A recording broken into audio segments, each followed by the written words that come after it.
Okay, well, Shamkadaning Mashpaka. Here we go again, right? This is day 2 of, well, shoot. First thing I go to say, I can't recall. Michigan City to Monticello, part 2. So we don't have far to go. I do have a destination in here where I plan to get a coffee. Rather than take the time right now to clean my pot and make it, I just decided, hey, this thing is like literally 6 miles away. I'm just gonna go there. And I think overall I have about 3.5 hours remaining. Look at all these big boys out here. Got all these rigs parked out here. I was checking out this blue Peterbilt with the 2459 on it and the sleeper. That's a new, well, it's not brand new probably, but newer generation of a Peterbilt style truck. I've always been a Peterbilt guy. And I've seen a lot of Freightliners and I've seen a lot of Volvos, and I can't like it. I personally can't like it. I mean, there's probably some folks out there that drive those Freightliners and just swear by them that they're great. I like that Peterbilt right there. Whew, dang, that's pretty. I really like the old style, 359 or 369 or whatever. But whenever I just say Peterbilt, that's what I think of, right? I also like some Max. There's some newer ones that are pretty. Anyways, Baruk Atah Yahuah, Shalum Mashpaka. This is a day that Yahuwah hath made. I will rejoice, give thanks. I did want to report that, I'm going to be talking to my baby here in probably, whatever it is, 5 or 6 hours from now, because it's only a little after 5 here. She was messaging me. She was acknowledging some things, and she was apologizing, repentant. That's what I was palali to Yahuwah for. Because as long as we have that, we can endure, like we can get through it. We're all going to have differences out here, family. Most of us still don't know how to not hurt someone because we've been used to being hurt. Like we're in the freaking fight or flight thing kicks in. It's like PTSD, like, you know what I'm saying? Anyway,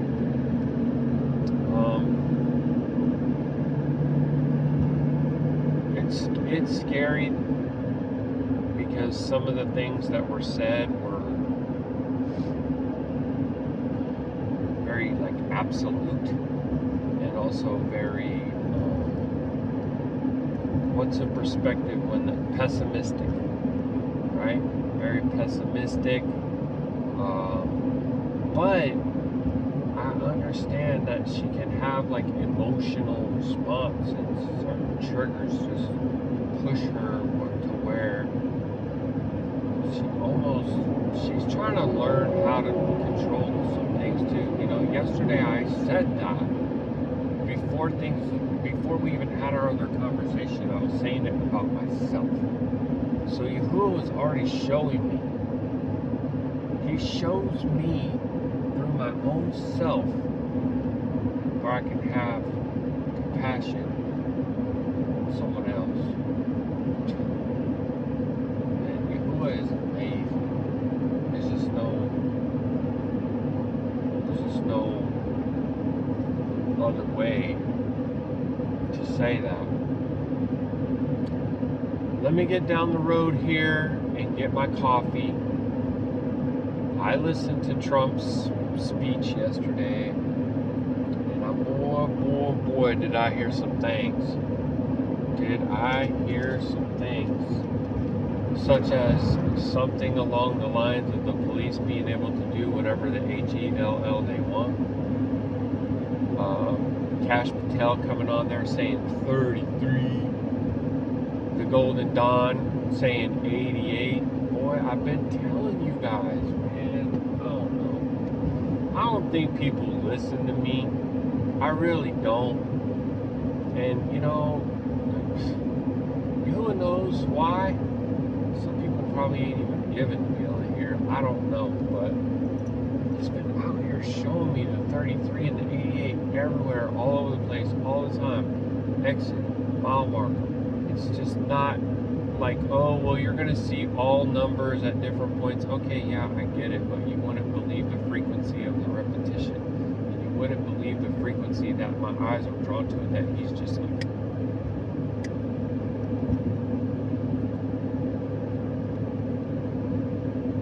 this is the time, and he is ushering it in. That's their golden dawn, man. That's their coming out. They want to rule the whole world. This is the statue of Nebuchadnezzar's dream, right? All these great empires that rule the world, that ultimately collapse. The spirit that is behind her, because she is a her, is the same, well, she's a her man Afro deity. And the same spirit that's behind her now has been before Alexander the Great, Napoleon, Nimrod, bunches of them. I wish I could find a documentary that I had.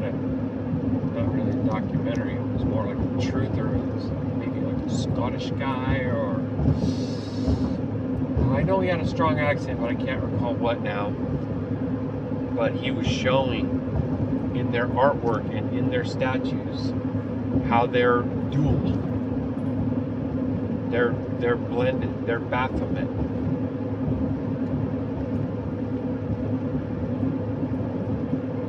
That's why there is so much of the crisscross. You gotta understand that's part of their practice. Their feeding and practice. Alright.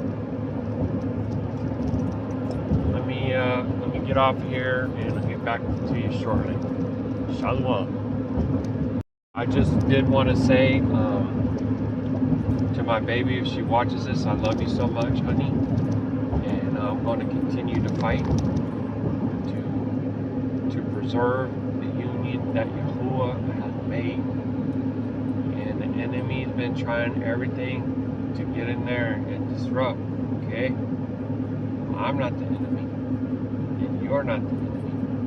Hasatan is the enemy, and all these wicked Ruach Ha'Qadash that serve him.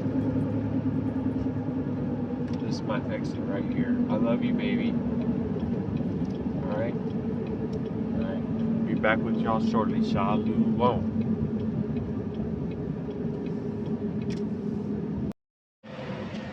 Alright. Okay, guys. Finally got that coffee. I was trying to adjust my logs. They wanted me to add a post-trip inspection, and so I forgot to log it. And I'm going to try to log it, and it erased all my stuff from yesterday. And I already signed that log, so I don't know what the heck. And I try to call to our log department, and it's too early. It just rings and rings. There's no voicemail. I was going to leave a message, just kind of explaining what happened and ask them to call me back, but there was never a message. Anywho, I'm supposed to get back on 90 West, which is right up here, and it's saying that I got 161 miles, and that was my plan, to stop for fuel refill on the Java.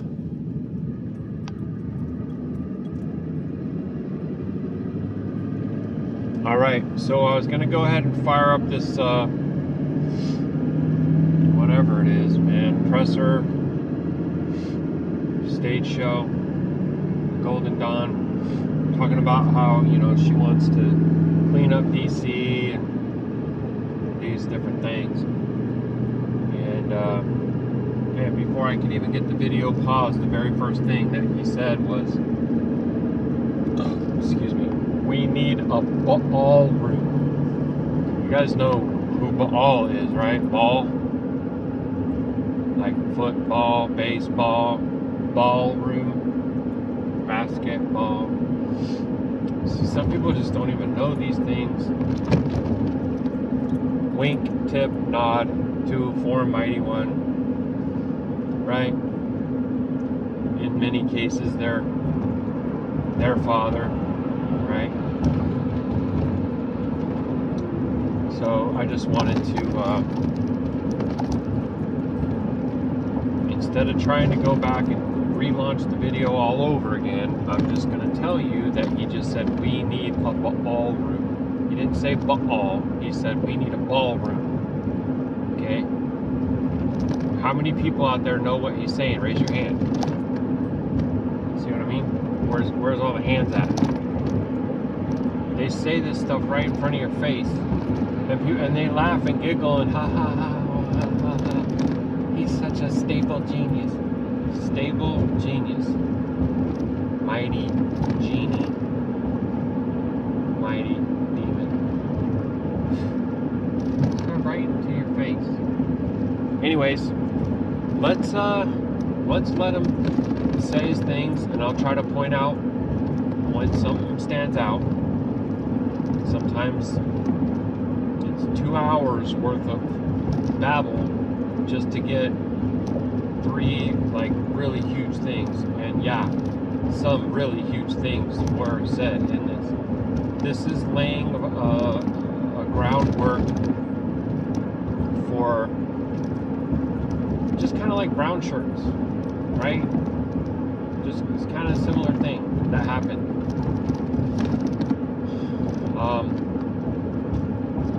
Blending of the military and the police into one force, sold to you that it's for your best interest, your protection, you know, beautification, get rid of the problem, all that.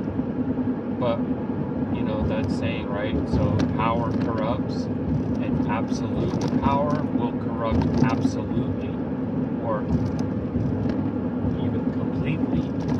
So, all right, that's enough of all that. Let me let it go. We'll talk about it. And that's happening. It's going to be a beautiful ballroom. This is really A beautiful a lot ballroom. of people, most I've ever seen in this room.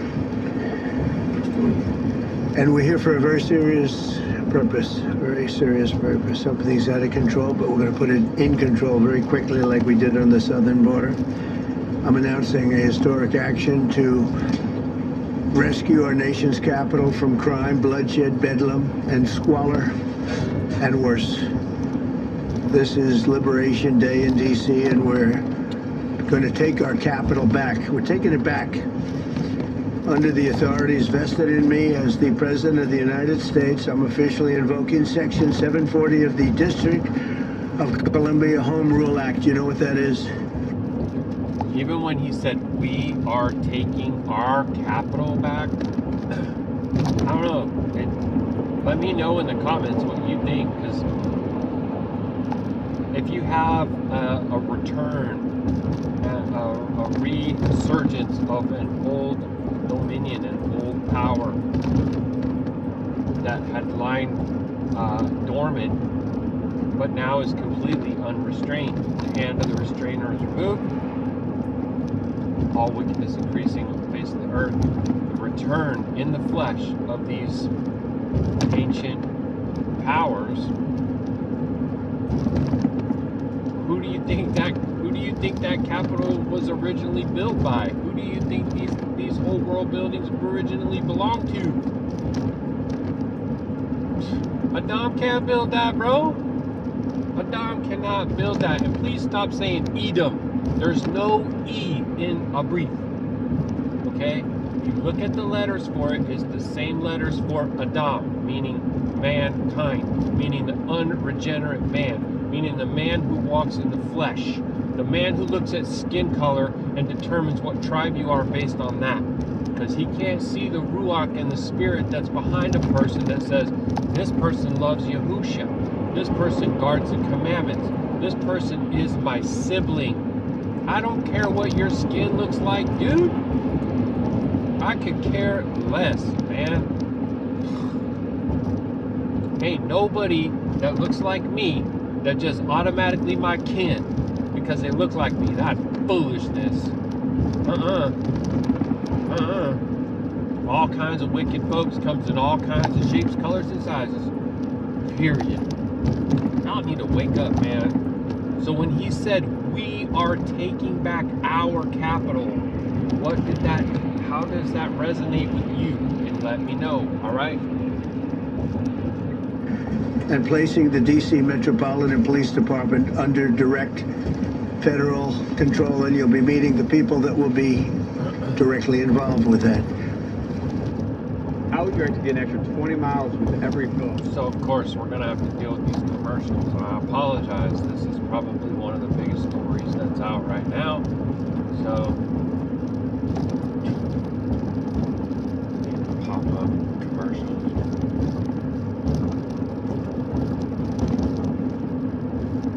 Yeah. Well, I don't know. There's certain things that he says that resonate with me like in a really strong way, like it's unmistakable, and then there's other ones that feel kind of subtle. That one felt kind of subtle. Very good people, but they're tough, and they know what's happening. They've done it before. In addition, I'm deploying the net. Sorry, see that? So we need to check the etymology of tough. He says they're tough. He uses a lot of words by their true etymology, so we need to understand that. Okay, and watch. He even says at one point in here that he's done all this in another life, or he has like other life experience. He's trying to use it subtly as like, oh, back when I was a real estate person, that was another life ago. But watch when it comes up, if it stands out to you or not, because he's been around. He's been in different vessels. Okay. That's what I'm saying. And when he says these people, or these ones that I'm putting in power here, they're tough and they've done it before. Okay? Another great refresh. S-E-T, more mighty one out of Mitzrayim. Okay, one of the top ones. Big demon. Right? Okay? So if you're going to have a mass ritual sacrifice to summon a demon, you know, and they're trying to get their G-O-D again, like Elon Musk said, maybe it'll be our G-O-D again. Alright. I know that, like, a lot of people probably hear me, but this is crazy. I don't understand anything he's saying. What's he talking about? Please let me know if you feel that way, and I'll try and go back and fill you in. But some people have been listening for a while, and other people that listen are being shown even greater things. Okay? Baruk Atah. This is the time of the unveiling, the apocalypse. This is the Hafgalut, the revealing, the great revealing, revelation. National Guard to help reestablish law, order, and public safety in Washington, D.C., and they're going to be allowed to do their job properly. And you people are victims of it, too. You know, you're reporters, and I understand a lot of you tend to be on the liberal side, but you don't want to get mugged and raped and shot and killed. And you all know people and friends of yours that happened. And so you can be anything you want, but you want to have safety in the streets. You want to be able to leave your apartment or your house where you live and feel safe and go into a store to buy a newspaper or buy something. And you don't have that now. The murder rate in Washington today is higher than that of Bogota, Colombia, Mexico City, some of the places that you hear about as being the worst places on earth. Much higher. This is much higher. The number of car thefts has doubled over the past 5 years, and the number of carjackings has more than tripled. Murders in 2023 reached the highest rate probably ever. They say 25 years, but they don't know what that means because it just goes back 25 years. Can't be worse. Our capital city has been overtaken by violent gangs and bloodthirsty criminals, roving mobs of wild youth, drugged out maniacs and homeless people. And we're not going to let it happen anymore. We're not going to take it. Just like we did on our southern border. Nobody comes through our southern border anymore. 3 months in a row, we had zero. I don't know if that's right, but the people that do the work, it's a very liberal group of people, actually, and they actually said zero for the last 3 months. Nobody thought a thing like that was possible. And, when you say take a look at numbers, I just saw some charts. These are different cities throughout the world. Red is... Okay, the red is a place called Washington, D.C. Look at these. Baghdad we doubled up on Baghdad. Panama City, Brasilia, San Jose, Costa Rica, Bogota, Colombia, heavy drugs. Mexico City, I mentioned, Lima, Peru, all double and triple what they are. So do you want to live in places like that? I don't think so. I don't think so. And I think the people in this room, if you wrote correctly, you'd see, look at the kind of numbers we have. DC, 41 per 100,000, number one that we can find anywhere in the world. Other cities are pretty bad, but they're not as bad as that. Is that where you want to live? The reporters of the world? Juvenile offenders and crimes against persons, as they say. It's getting worse. Not getting better, it's getting worse.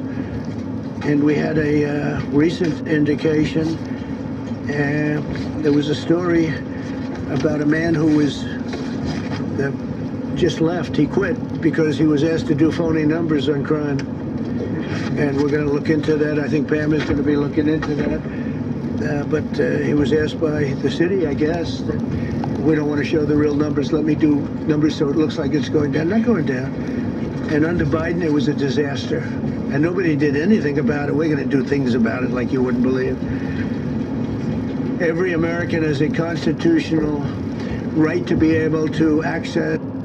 Sorry, I just feel led to say this too. So the illusion and the idea that there's a, red team, blue team, left hand, right hand, that it's not the same, whatever, two evil wings to the same tyrannical bird, right? You got to come out of that delusion, right?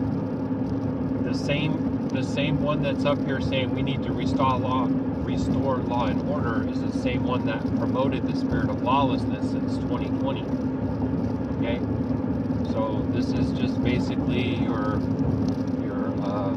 Yokin and dang it, now I'm forgetting the name of the two towers in the Masonic checkerboard floor. That's the Matrix, the beast system down there that has you all enslaved, trapped in your minds. Like Yokin and Boaz or something like that, right? These two pillars, like I've said before, for understanding. And these words are not clean, so I'm only saying for understanding. Good cop, bad cop. Okay? So that's what's going on. Look at this rock formation if it shows up on the video. There it is. There. Yapa. Baruk Yahuah. Okay? So they create the very problem. Then they get your reaction. Drag queen story time. What? And then they come with the solution. And the solution is that thing that you would have never accepted if you knew exactly what it was. So there's a little trickery, a little sleight of hand, a little magic, a little illusion, gets you to accept it. okay, that becomes the new normal, and now you have basically entered into another contract, another agreement, another covenant for mighty ones. Okay. Earlier, when he was naming off all those, we doubled down on Baghdad, all this. What is he saying? Is he bragging about their victories, they being the wicked Ruach Ha'Qadash, or is he just only talking about crime numbers? And then the other side of the media will come out, Medea, she's a goddess of illusion, will come out and say he's just pulling random stats out of the air, they're based on nothing. And then people fight about whether or not the stats are true. And they missed a whole freaking point. They missed a whole point, bro. They're all in on it. That's the thing. Like, okay, I gotta capture the video and start in a little 1 second. Baba, help me to remember to lock in these little video clips, because if I don't, they'll just and petition their government in safety, and countless federal officials and employees likewise have the right to carry out their jobs in peace without being shot. As you know, I lost a very good person a while ago, was shot waiting for his wife. He was in the car, they robbed his car, they shot him, they killed him like it was nothing to it. She was walking to the car, it's a horror show. This issue directly impacts the functioning of the federal government and is a threat to America, really. It's a threat to our country. We have other cities also that are bad, very bad. You look at Chicago, how bad it is. You look at Los Angeles, how bad it is. We have other cities that are very bad. New York has a problem. And then you have, of course, Baltimore and Oakland. We don't even mention that anymore. They're so far gone. We're not going to let it happen. We're not going to lose our cities over this. And this will go further. We're starting very strongly with D.C., and we're going to clean it up real quick, very quickly, as they say. Days ago, a former member of the DOJ staff was set. So he just goes, we're starting with D.C., going to clean it up real quickly, like they say. And then he doesn't say where they're going to go next. You got to understand, like, this isn't just about beautification and crime. This is about rolling out occupation, normalizing the military being there. And everyone goes, oh yeah, they're just getting rid of the problems, the riffraff, the trish trash. You know, they're gonna be coming for anybody who is in opposition to them. There's a threat. Like, I was talking to a couple drivers the other day, talking about how, you know, we should all, everybody's a financial debt. No one can really actually own anything. We're all struggling, and if we can combine together, get property, then, you know, maybe we can, you know, have our own, be able to grow our own food and different things. And then one of the guy goes, and then the government will tell you that you're a cult. And I just look at that guy and nod my head like, yup, because he gets that. See, that's a threat. You can't be self-sufficient. What are you doing growing your own food? You can't do that. You need to get back over here on this teat. This is the teat of the government, and you will own nothing and be well pleased. Right? Anyway. Savagely beaten by a band of roving thugs after defending a young woman from an attempted carjacking.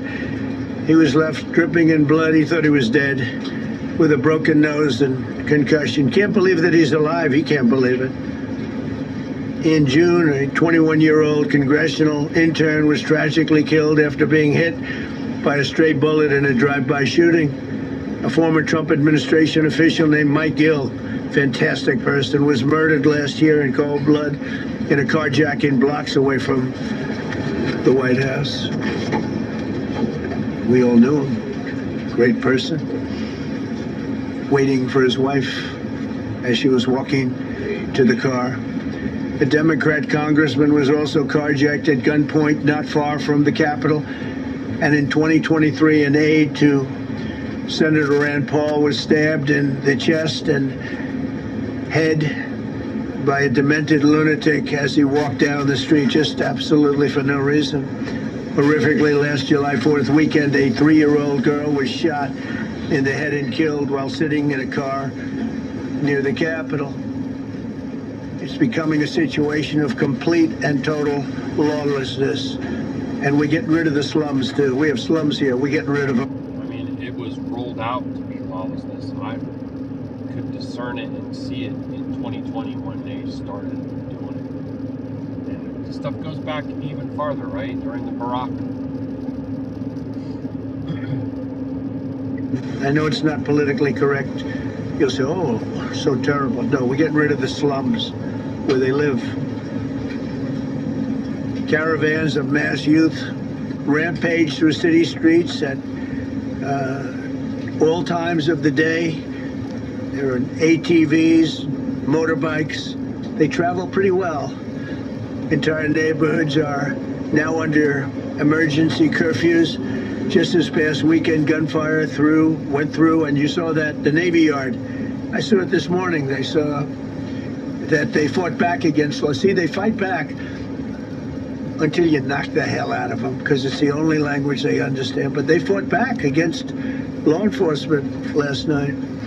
And they're not going to be fighting back long, because I've instructed them and told them whatever happens, they love to spit in the face of the police as the police are standing up there in uniform. It's crazy how he talks. See, he just said, I told them no matter what happens, and then he didn't finish that sentence. And then he starts going into the spitting thing. It says something that's reprehensible that all of us would disagree with and have problems with. Right? But what he was alluding to, and you can tell when you listen to the rest of the messages, that you do whatever you've got to do and we got your back. That's basically what it is. So they're turning that spirit loose, right? They're going to become very physical with the public, and no one's going to dare to say anything. No one's going to. Right? And so whatever, resistance is futile, right? And they're screaming at them an inch away from their face, and then they start spitting in their face. And I said, you tell them, you spit and we hit. And they get hit real hard. It's a disgusting thing. I've watched that for years, for 3-4 years. I've watched them. Police are standing, and they're told, don't do anything under any such, and you can see they want to get at it. And they're standing there, and people are spitting in their face, and they're not allowed to do anything. But now they are allowed to do whatever the hell they want. This dire public safety crisis stems directly. So I realized that the audio in this video is horrible.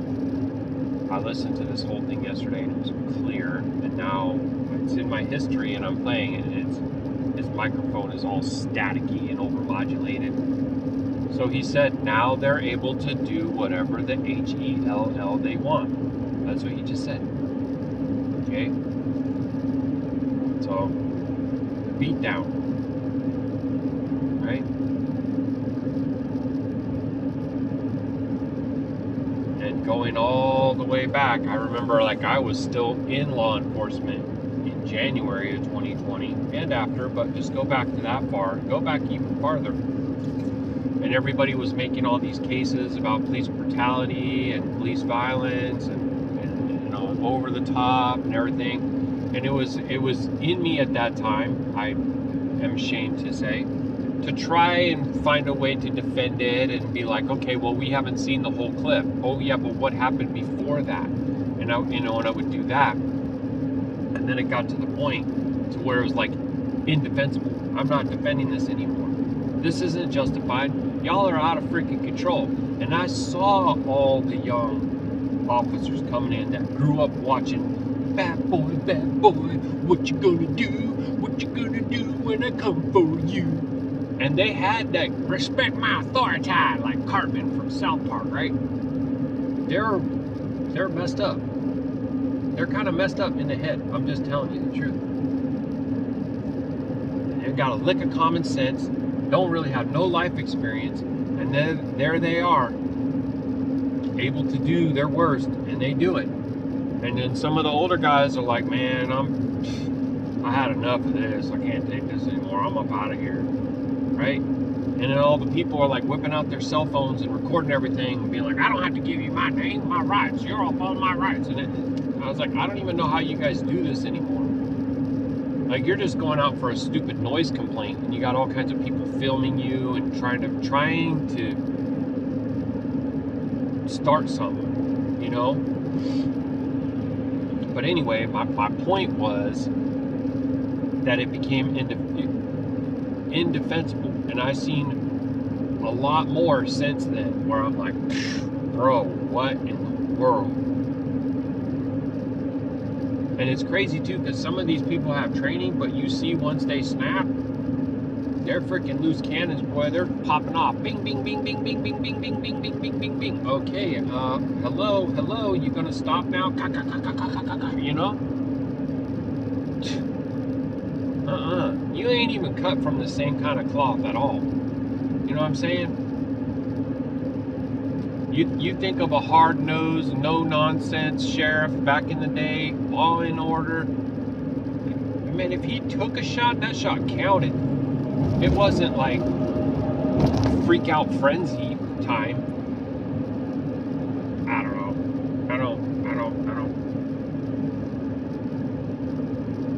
I don't got a lot of confidence in how the beast system produces,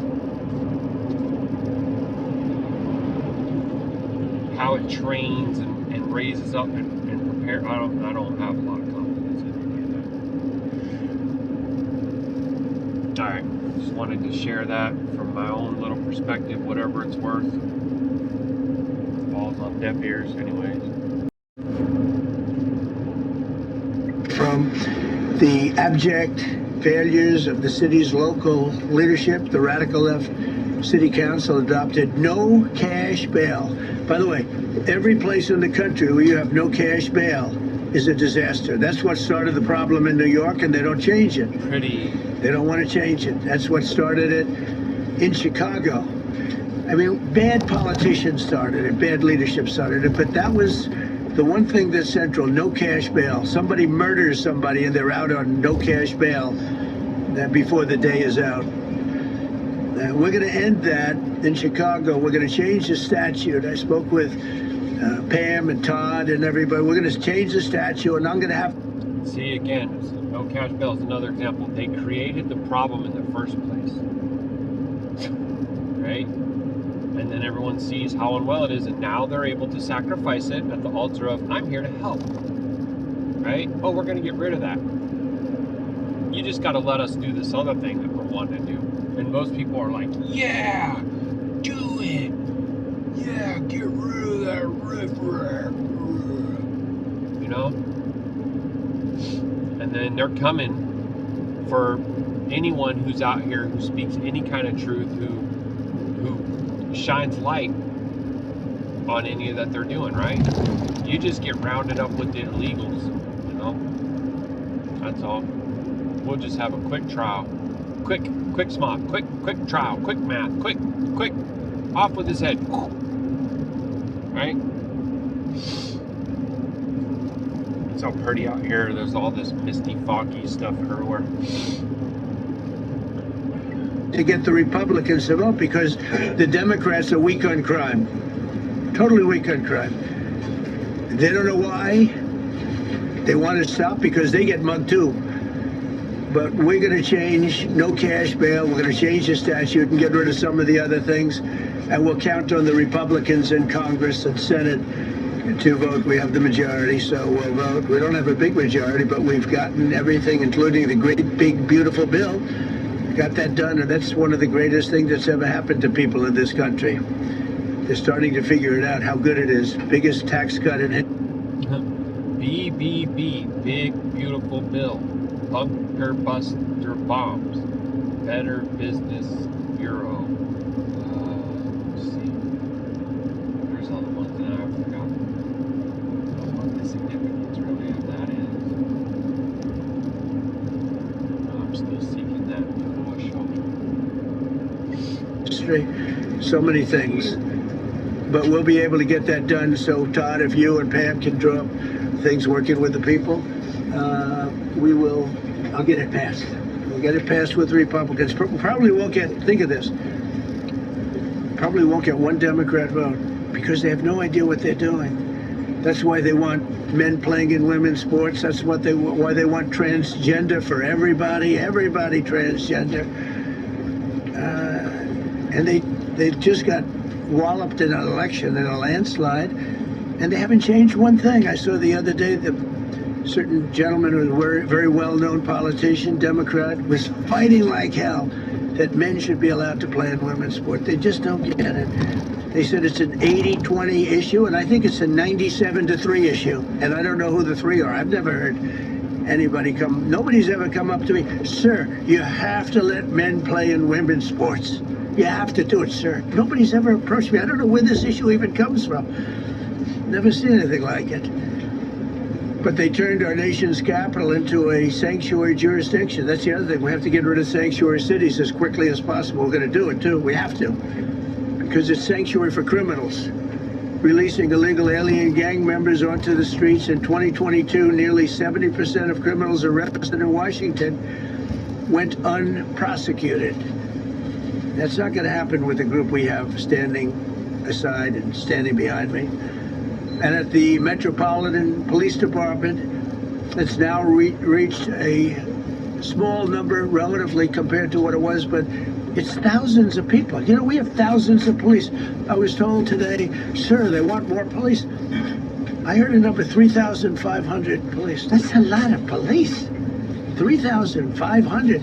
I thought they were going to say, we only have 30 policemen or women. He said, we have 3,500. We need more. You don't need more. That's so many. I never heard. That's like an army.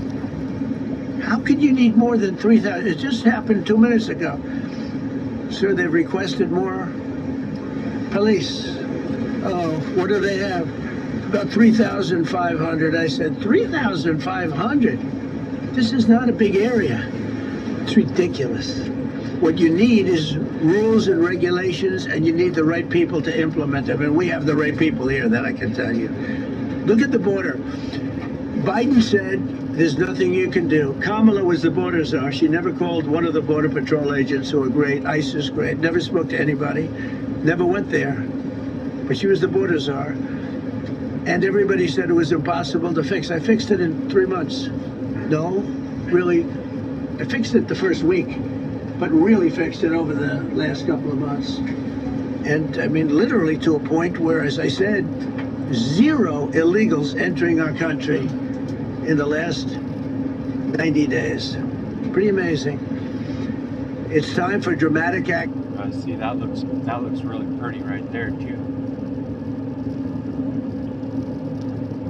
So I apologize because I know some of it's really long and there isn't anything there because he's just feeding his followers and it's reinforcing everything that they believe. Okay, so they're sacrificing all these things that they've already built and established, and right, sanctuary cities is on the altar now, right? And he's even actually trying to be like, yeah, that's like an army. You don't need that much police, right? He's being like, hey, I'm a reasonable person. Like, I'm not that extreme. We're not just going to do that. Well, that's what he's saying right now.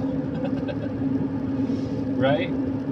But we already have as a foundation that, you know, there's millions of these sleepers that are here that came in under Biden. And so when they start to resist and push back and fight back, then we're going to need that 3,500. We're going to need more than that. It says the reasonable dawn, right? And the masses are like, yeah, he's right. If you say anything against their idol, you must be one of those ones that thinks that there should be males and female sports. See? So we're going to do the same thing over here. It's going to be a very safe city very soon. We're not looking to take years because a lot of people die in years. And we've got incredible people in this country, except we have to allow them to do their job. And that... A lot of people die in years, or a lot of people will die in the next couple of years. He said another comment that comes later that is similar to that, and I can't recall exactly. But it's basically like everybody dies. Everybody will die. Something. You'll see. It's coming up. We will deliver like nobody's ever delivered before. I actually think it's easy. You know, if you're competent, it's easy. If you're incompetent, it's impossible. But I'm very competent. Last week, my administration surged 500 federal agents into the district, including from the FBI, ATF, DEA, Park Police, the U.S. Marshal Service, the Secret Service, and the Department of Homeland Security. You know, a lot of nations, they don't have anything like that. They got some police, and they're rough police. They don't have DEA, ATF, FBI, Park Police, the U.S. Marshal Service, Secret Service, Department of Homeland Security. They got some police, but they're rough police, and they do their job. They don't have crime. We're not going to have crime either. They made dozens of arrests, and that's what starts to happen. Again, cashless bail. Watch what we do with that. Today, we're formally declaring a public safety emergency. This is an emergency. This is a tragic emergency. And it's embarrassing for me to be up here. You know, I'm going to see Putin. I'm going to Russia on Friday. I don't like being up here talking about how unsafe and how dirty and disgusting this once beautiful capital was, with graffiti all over the walls. It's another part of it, by the way, because we're talking about safety, but we're also talking about beautification. We're the most beautiful, potentially, capital in the world. We always had. But people come from Iowa, they come from Indiana, they come and then they get mugged. Not going to happen. Keep coming, because by the time you get your trip set, it's going to be safe again, and it's going to be clean very quickly. We're going to replace the medians that are falling down all over the roads. We're going to replace the potholes. We're going to put a nice new coat of asphalt over the top. No, we don't have to rip the road out and spend 7 years building a new road because they cut everything. Because some designers said, well, we need a 1/4 of an inch more turn for safety reasons. No, we're going to do it right. We're going to get it done quickly. So today we're declaring public safety emergency in the District of Columbia. Attorney General Pam Bondi, who's fantastic, is taking command of the Metropolitan Police Department as of this moment. And I'll be making the appropriate notifications to Congress and to the mayor, our new DEA administrator, who's one of the top in the country. He better be Terry. If you're not, I'm going to get rid of you so fast. Terry Cole. Terry, thanks. Very good. We just got him. Most highly recommended person. And you'll be designated as the interim federal commissioner of the Metropolitan Police Department. Okay? And you run them tough. They're good. You have a lot of good people. You have people that shouldn't be there. You also have people that shouldn't be there. They got in there because of woke. But you have a lot of great police. And those people are the ones that want to help you. This city will no longer be a sanctuary for illegal alien criminals. We will have full, seamless, integrated cooperation at all levels of law enforcement, and we'll deploy officers across the district with an overwhelming presence. You'll have more police, and you'll be so happy. Because you'll be safe. When you walk down the street, you're going to see police, or you're going to see FBI agents. We're going to have a lot of agents on the streets. You're going to have a lot of, essentially, military, and we will bring in the military if it's needed.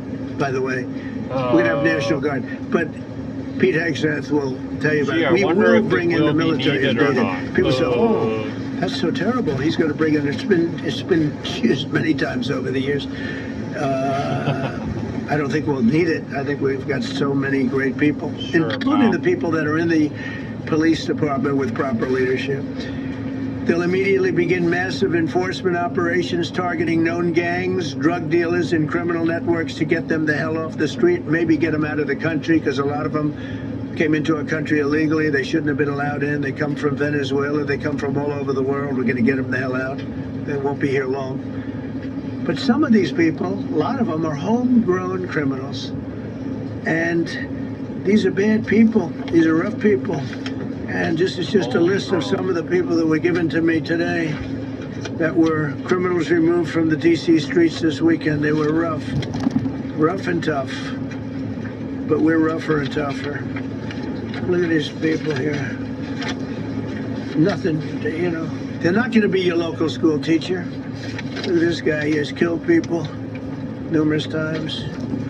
They're not going to be an asset. They will never be an asset to society. I don't care. I know we all want to say, oh, they're going to be rehabbed. It's not going to be rehabbed. I'm going to ask Doug Burgum to come up and say a couple of words because he's in charge, as you know. He's Interior, but he's in charge of the U.S. Park Police. And I've heard so many great things about the Park Police. They're proud of it. They've been there for a long time. Their families oftentimes grow into the roles. They love the country. They love this area. So, Doug, could you say a few words, please? Thank you, Mr.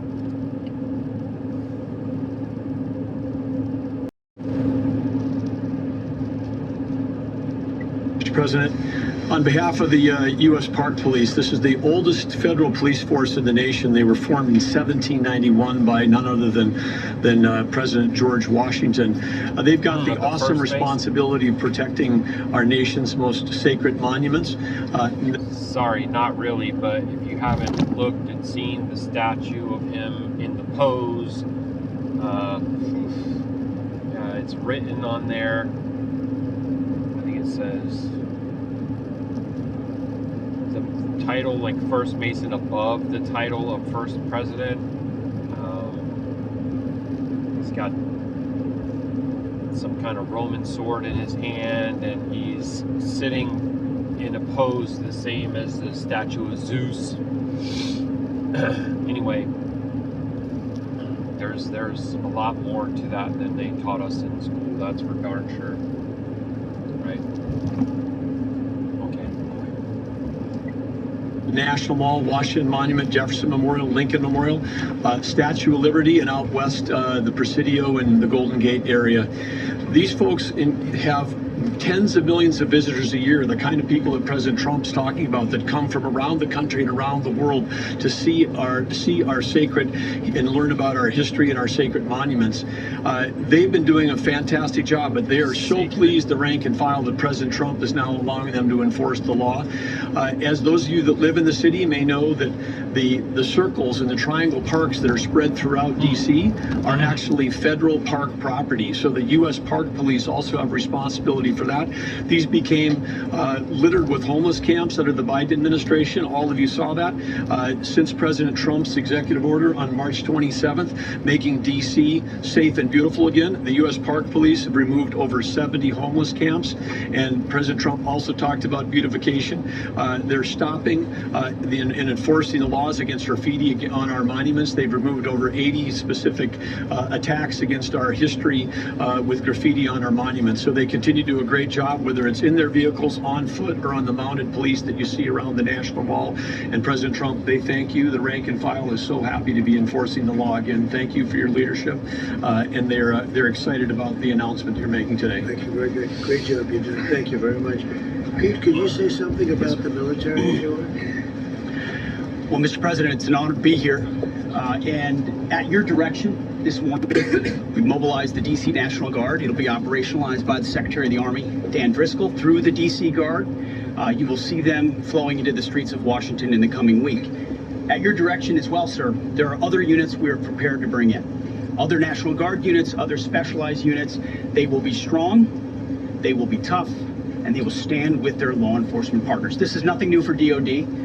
As the President noted, at the border, we've got 10,000 troops down there who've been operating in defense cooperation areas, defense zones, where there's zero illegal crossings because of troops on strikers scanning the border. We've been protecting other people's borders for 20 years.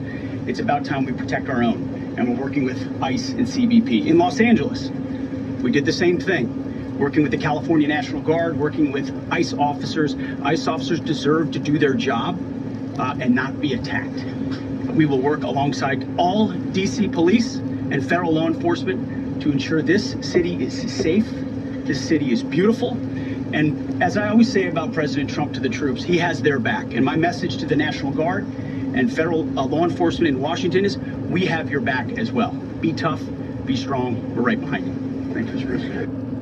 So he just reiterated that thing about being tough, and look, he's reassuring them, do what you need to do and don't worry because we got your back, right? And this is like kind of understand how this would work psychologically for our officers, especially with the decades of service who have been operating under this fear that they're going to get thrown under the bus, that they're going to lose their retirement, that this and this and this is going to happen if they do anything. And now this new regime is in here, which is really the same old regime, but anyway, to them, to these officers, they perceive it as something new and very different. And we got your back. Go ahead and do what you got to do to restore order. Okay? I don't want to insert, but by any means necessary, right? Okay. I'm going to ask Pam, because she's now, as you heard me say, she's really in charge of a lot of what we're talking about. She's done an incredible job. And people are going to start to see the fruits of her labor. And Pam, maybe you could say a few words about... Yeah, let's see what he has to say. Woo! More than meets the eye. Yeah. what we're talking about here. Sure, President. Let me be crystal clear. Crime in D.C. is ending and ending today. We are going to use every power we have to fight criminals here. President, thank you for caring about our capital. Families come here every summer. Our museums are free. We have the National Zoo. We have the National Gallery. DC should be a place where everyone can come and feel safe. Behind me and to my side, we have some of the best career law enforcement and prosecutors in the country who are ready to take this on. As the president said, Terry Cole is going to be supervising the Metro Police Department. Gaddy Serralta, our U.S. Marshal, is going to be supervising command and control, the entire operation. Our Deputy Attorney General, Todd Blanche, and I will be working with them closely, along with our great FBI Director, Kash Patel. Kash is going to talk to you in a minute about what we did in Virginia recently with Governor Youngkin. Many of you covered that, and it was tremendously successful. Not only that, our secret weapon here in D.C. is U.S. Attorney Jeanine Pirro, one of the toughest prosecutors and a former judge, and she is going to be talking about juvenile crime, how it's out of control here, and what she's going to do to fight back. No more crime rampant in our beautiful capital. No more teenage girls beating a disabled man to death. No more of that. No more drive-bys. We're going to do everything we can, and working with the ATF Director Driscoll and Commander of the Army, we're going to all work together. That's what we all do in this room. We work together, we fight. Do not underestimate one person in this room. We're going to make DC beautiful. We're going to make DC safe again. One other thing, just at the wharf a few days ago, the area of the wharf, Terry Cole reached out to me, not even nightfall, on the weekend, where so many families and tourists go. A guy's overdosing from fentanyl on a park bench in the middle of families around. They administered Narcan and saved his life. No more of that. The President of the United States is going to clean up DC, and we're going to be there to help him, and we're going to be successful. Thank you. Thank you, Cash, talk about Northern Virginia, if you would. Northern Virginia, we had a big success. Thank you, Mr. President. Thank you, Attorney General Bondi, for your leadership, Deputy Attorney General, the rest of our interagency partners. Mr. President, the following is what happens when you let good cops be cops, and I just want to highlight that before I get into Northern Virginia. This year alone, under President Trump's administration, we've had over 4,000 child victims identified and found. That's a 33% increase from the same time period last year.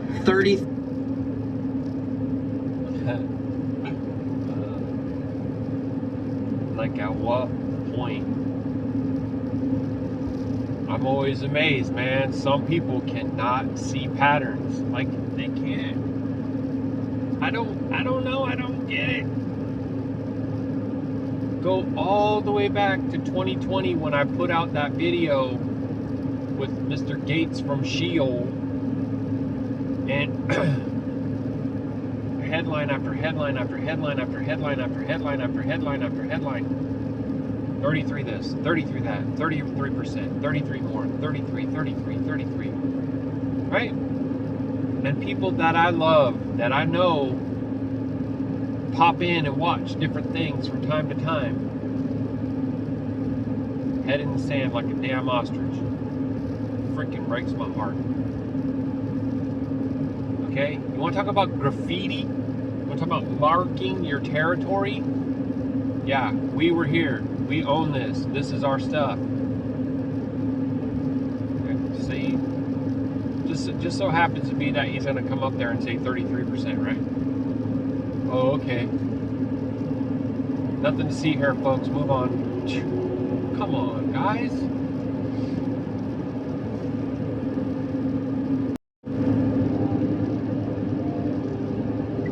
3% increase. We've had a seizure of 1,500 kilograms of fentanyl up to this date.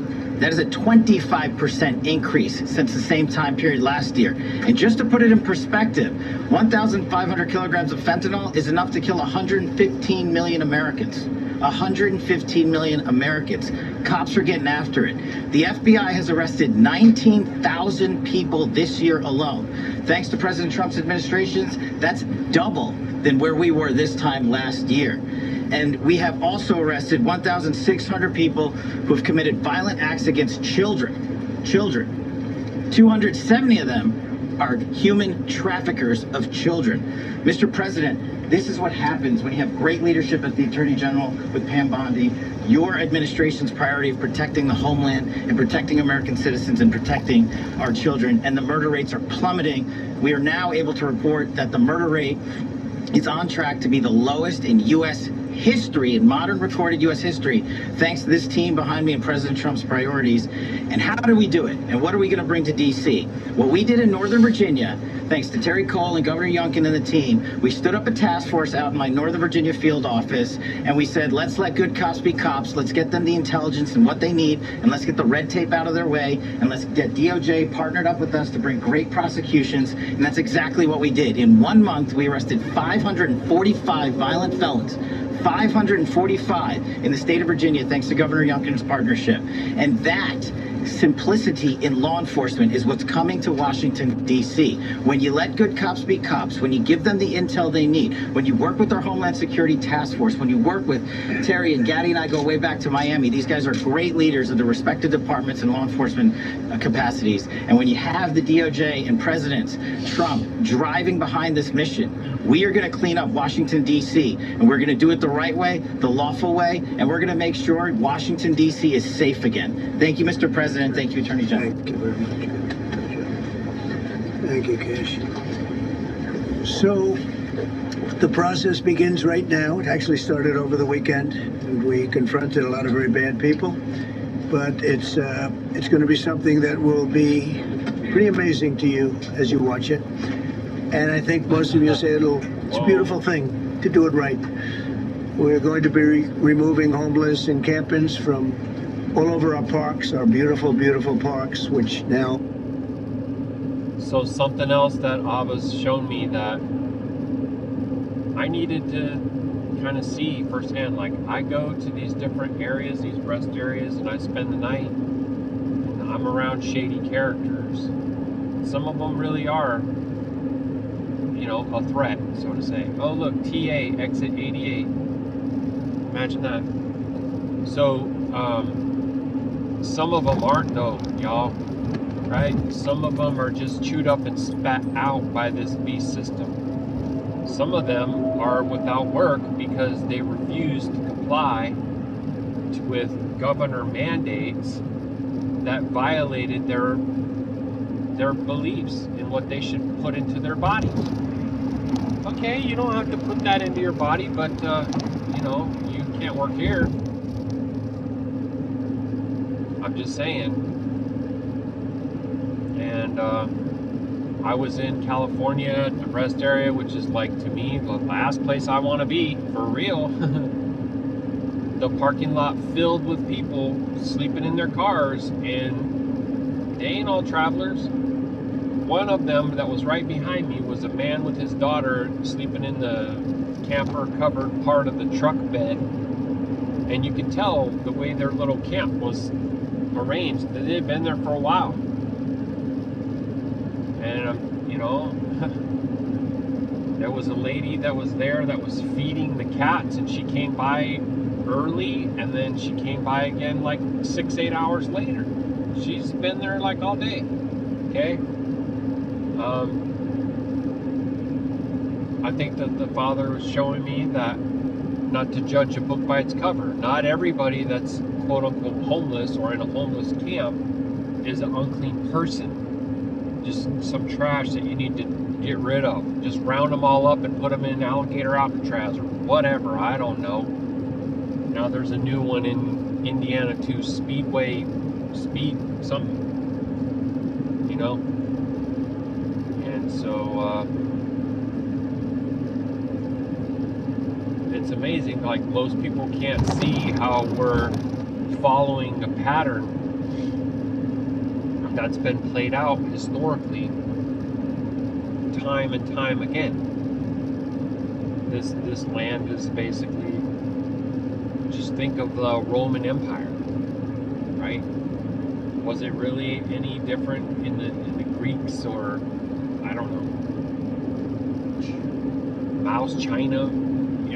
Things start out a certain way and then they go another direction, and by then it's too late and nobody can stop the beast, right? Nobody but Yahuah, of course. And quite possibly he's going to be empowering by his Ruach certain males to do his will. The battle axe is in his hand, and we will see what that looks like, because I can't even really imagine.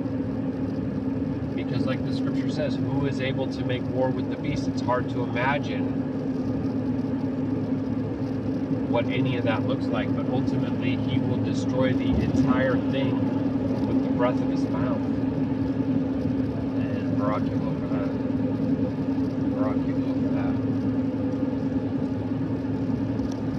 that. A lot of people can't walk on. They're very dirty, we got a lot of problems. But we've already started that. We're moving the encampments away, trying to take care of people. Some of those people, we don't know how they even got there. Some of those people are from different countries, different parts of the world. Nobody knows who they are. They have no idea, but they're there. We're getting rid of the people from underpasses and public spaces from all over the city. There are many places that they can go, and we're going to help them as much as you can help. So see, there you go. So when you turn on your live vision and you see them rounding up the dirty people, unknown people from unknown places, they're helping them. Don't worry. Okay? We'll not be allowed to turn our capital into a wasteland for the world to see. The Metropolitan Police Department and the federal authorities will be supported in the effort, a really big effort, the 800 DC National Guardsmen that we'll put on, and much more if necessary, much more. You remember I said, I offered 10,000 once. Remember I said to a certain person who I thought always was highly overrated, not very competent, but I said, if you need him, we'll give you 10,000 of the military or the National Guard. They turned me down.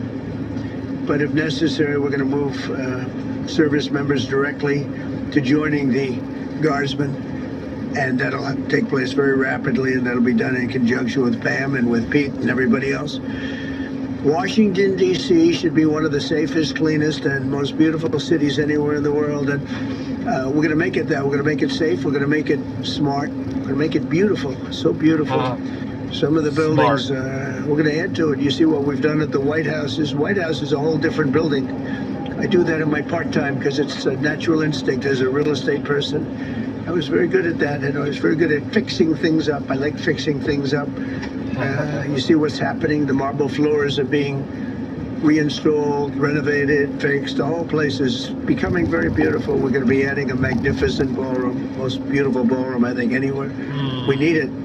I would have certainly loved to have had it today. I think we would have filled it up. A lot of you are standing outside, can't get in this room. I've never seen the room like this, which tells me that you want to talk about, I mean, this was a D.C. news conference. It tells me that you want to talk about crime in D.C.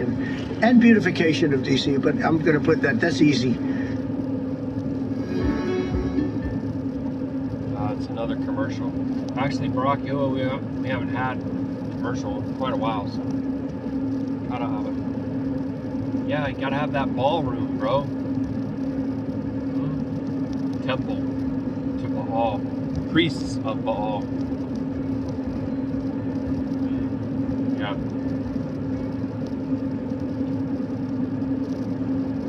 Ain't nothing new under the sun, family.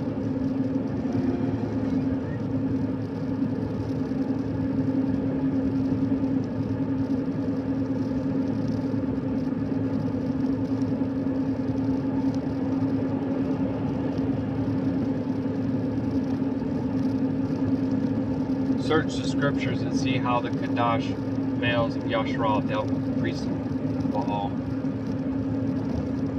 and see how Yahuah was well pleased.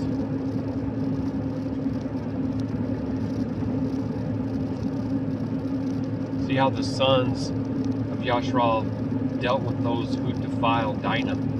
See how they dealt with them. See how Yahuah was well pleased. Why Levi was appointed to fix fixing in the the crime first with the place. pros. Fixing the crime is easy too. A person who I've known for a long time, and she's been incredible. She was a fantastic, one of the best ever district attorneys in New York. She was in Westchester, and she became a judge, very successful judge. And then she went into show business because she was such a good DA and such a good judge, tough judge, but fair, always fair. Nobody ever complained about that, but she was tough. And because of that and her reputation, she went into showbiz. So a lot of people don't, they think of Janine as showbiz. Actually, showbiz was not her thing. And she did great. She was on, along with a couple of other of my friends, on the #1 show. And she did great. But this is what she loves doing. This is really her baby. What she's going to do is going to be incredible. And I'd like to speak for just a few seconds on what she has in mind, what she wants to do. We're going to be appointing some judges. We have some open spots, and we're going to take people, because the judges are letting killers out. They just say, go, that's okay, don't worry about it. So we're putting some Pam recommended, Todd recommended, some judges that are great. Janine recommended. Janine's given me 3 great candidates already. We have about 10 open spots, so we can probably create some more. We need them. Janine, would you say a few words, please? Thank you very much, Mr. President, and thank you, Madam Attorney General, and to all my partners here. We all want the same thing. We all want a safe city. We want a safe capital. We want to be able to bring our families here. We want to be able to come and enjoy the history that makes this place great. And unfortunately, we are not in that position right now. And Mr. President, I want to thank you for taking the step that we need right now to make criminals understand that they are not going to get away with it anymore. And I'm not going to stand here and go over and over the cases. But what I can tell you is this. I see too much violent crime being committed by young punks who think that they can get together in gangs and crews and beat the hell out of you or anyone else. They don't care where they are. They can be in DuPont Circle, but they know that we can't touch them. Why? Because the laws are weak. I can't touch you if you're 14, 15, 16, 17 years old and you have a gun. I convict someone of shooting another person with an illegal gun on a public bus in the chest, intent to kill. I convict him, and you know what the judge gives him? Probation. Says you should go to college. We need to go after the DC Council and their absurd laws. We need to get rid of this concept of, no cash bail. We need to recognize that the people who matter are the law-abiding citizens, and it starts today. But it's not going to end today, because the president is going to do everything we need to do to make sure that these emboldened criminals understand we see you, we're watching you, and we're going to change the law to catch you. And my final note is this. These kids understand that the jurisdiction is through the state attorney general, Brian Schwab. I did a poster of the young man from Doge who was beaten bloody with a severe concussion, a broken nose. And then I did a poster of what happens to those kids, because I can't arrest them, I can't prosecute them. They go to family court and they get to do yoga and arts and crafts. Enough. It changes today. Thank you, Mr. President. You're welcome. Great job. Thank you. If I could, I just signed some. How's the trip? How's the trip, man? Idiocracy. Alive and well in our real reality, right? So, you, criminal, against the kingdom of darkness, you criminal, walking in the light, we see you, we know where you are, and we're going to change the laws to stop you.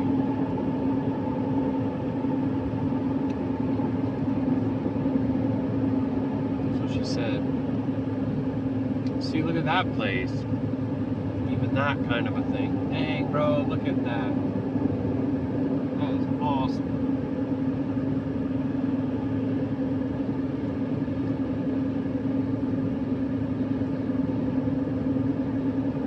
I'm not even sure what state I'm in. Am I in Minnesota? That's funny how I'm always saying I don't know what state I'm in. Village of Hickston. I probably am in Minnesota. Executive orders. I'd like to have Will please come up and we'll let the people know what we signed. Do you want to put them down? Yes, sir. Go ahead. A short while ago in the Oval Office, President Trump signed 2 crucial executive actions to deal with the emergency crime conditions we currently face in the District of Columbia. The first of these was an executive order, as President Trump said before, invoking his powers under Section 40 of the Home Rule Act to take federal control of the D.C. Metropolitan Police Department. Along with that executive order, President Trump signed the statutorily required notification letters to Mayor Bowser and to the relevant House and Senate committee leaders. The second major executive action that President Trump signed was a presidential memorandum directing the Secretary of Defense to utilize the National Guard to address the conditions we see on our streets here in D.C. It also authorized the Secretary of Defense to work with state governors to utilize their National Guard units if necessary as well. These are... Okay, so you know that earlier Don was like saying, I don't think we'll need the military, but if we do, okay, well, this guy's already telling you that he put pen to paper and gave the order. Okay? Right? Like, as it is written, let it be done. This is how the order goes out. So, whether he wants to tell everybody, I don't think we will, it's already done. It's already been done. And whatever kind of role these different actors in these different states are playing in the drama of, like I said, red team, blue team, good cop, bad cop, Joachim, Boaz. Stay in that matrix. Stay in believing that whole thing, that this is all just political. They have, right?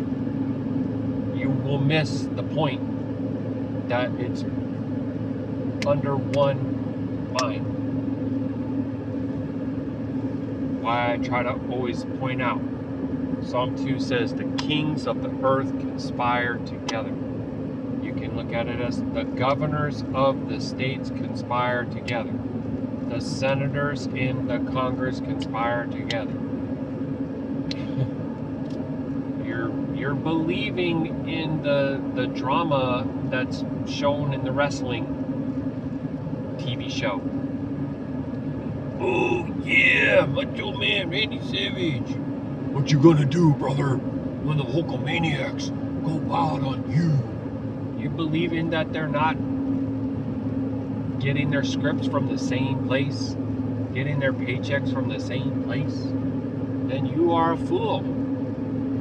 You are fooled. And that's what I would ask you to try to come out of, wake up from. It's a strong delusion. Bold, decisive steps intended to combat the out-of-control crime conditions we've seen on DC's streets for far too long. And I, for one, am deeply proud to be part of an administration that's finally coming to terms with these issues, sir. Thank you very much. Sir. Thank you. So, just to conclude, Washington, D.C.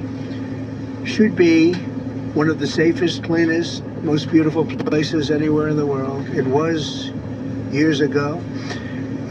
We had one problem that was a pretty big problem. The radical left got out of control and they started trying to rip down statues, and I said, let's go pass a law real fast. We're going to do it real fast, but we were blocked by the Democrats who do not want safety. Nobody gets it. I don't get it. They don't get it because they can't get votes. I don't know how they can win an election with this, but they don't want safety. Yeah. And I found an old statute, very old, early 1900s, that said if you so much as touch or even think about destroying a statue. Think about it? Well, that was funny, dude. He just said if you touch or even think about. What? How do you know what? Is that thought crime reference right there, dude, that you just made? Like, how do you know what someone's thinking about doing? Get him. He's thinking about touching the statue. What? The heck, bro? Crazy, man.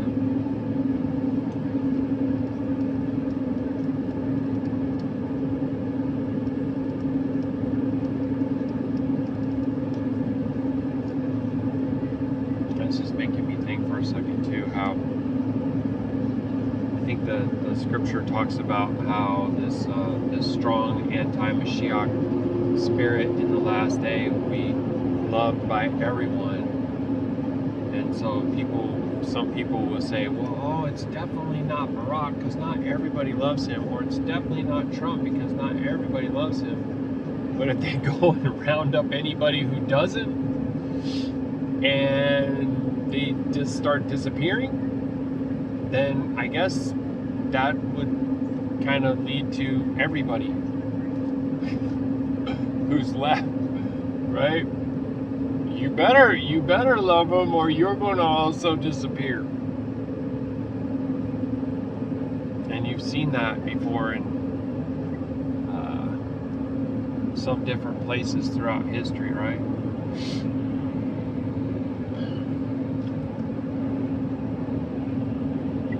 A monument in Washington, D.C.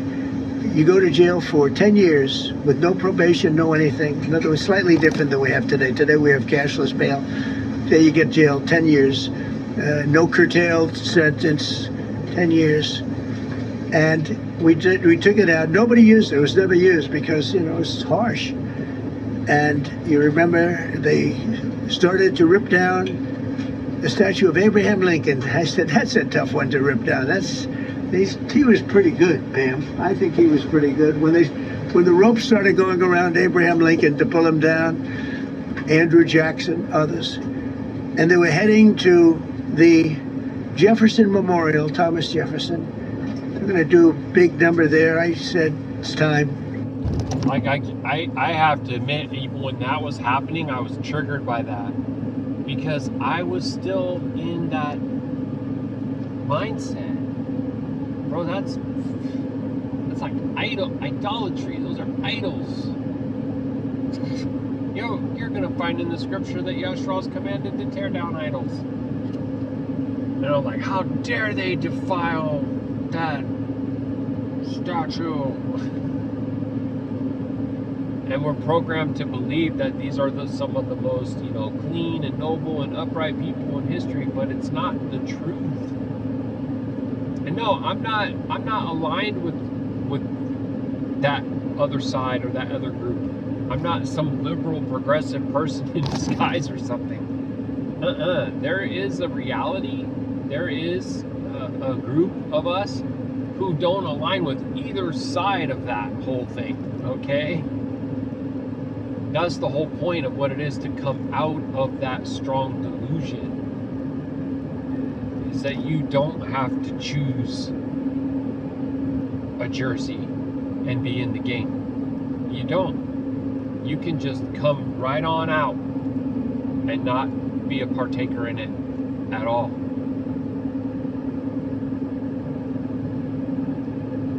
That is what you should do.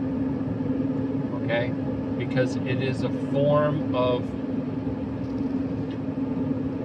mind control, psychosis, groupthink. Yeah. And then they pit one against the other. And, look, some people are just completely given over because they enter into agreement with one of these. And they make their choice to stand with that rather than Durah and Yahuah. So Abba gives them over to the lusts and desires of their own hearts.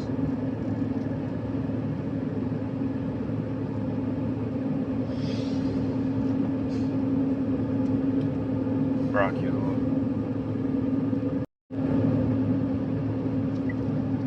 And I signed that statute immediately. We had it updated. We made it use the same language, all passed by Congress. And I announced it's 10 years in jail, no probation, no anything, 10 years, no curtail sentence if you so much as touch a statue in Washington, D.C.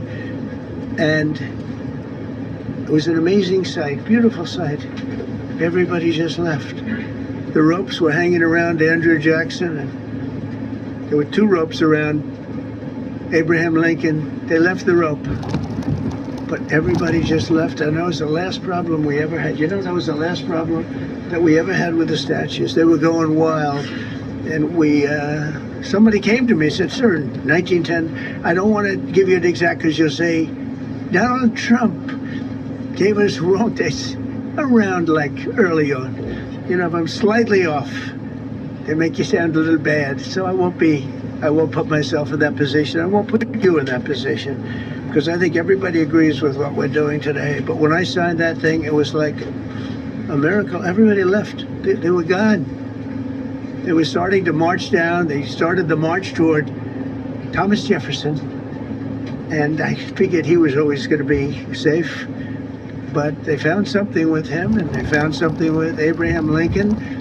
And even in the name George Washington in California, numerous places changed the name of George Washington High School and various other places. They took George Washington's name. This was a sick, woke culture that I think we've largely ended. And a lot of those people that were woke are now turning out to be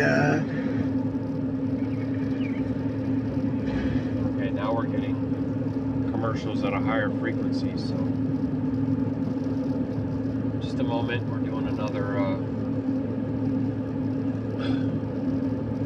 turn it down because there's a commercial.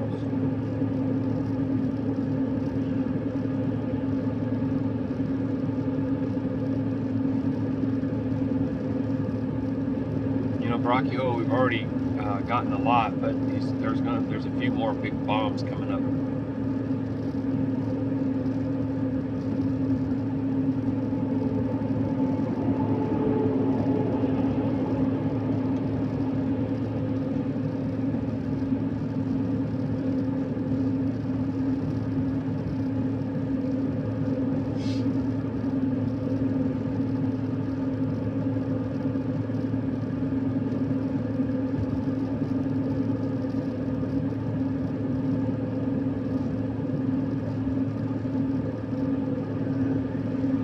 The opposite. I won't go so far as to say MAGA.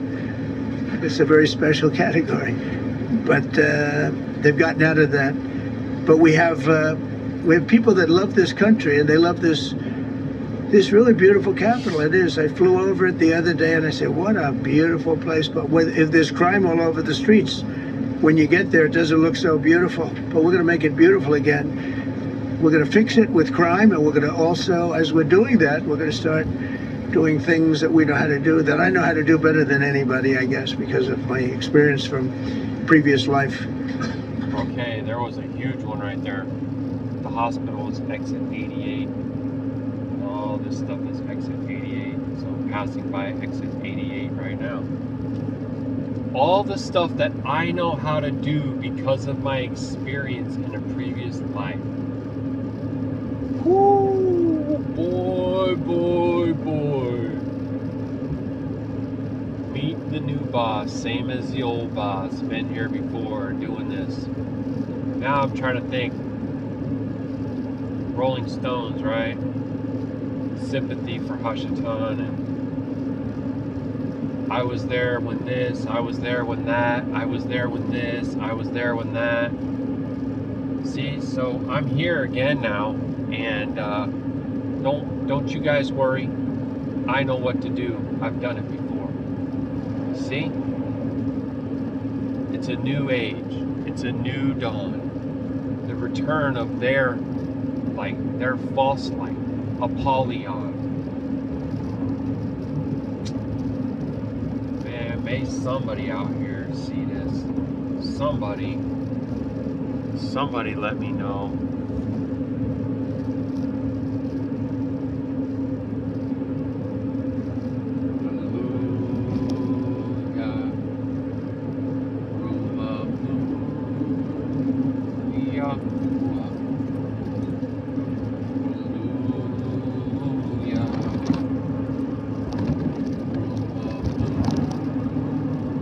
Yahusha. And Ruach Ha'Qadash.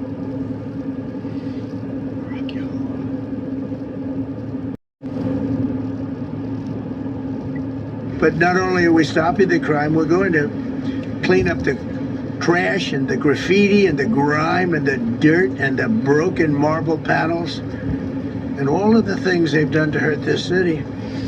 And we're going to restore the city back to the gleaming capital that everybody wants it to be. It's going to be something very special. All of these people are really tough. Can I shake your hand, Gaddy, please? You're going to be so important here. You're going to be the guy. I hope I don't have to fire him in 2 weeks because he's too soft. I don't think he's too soft. If I do, I will, though. Is it okay if you're soft, weak, and pathetic like so many people? I will fire you so fast.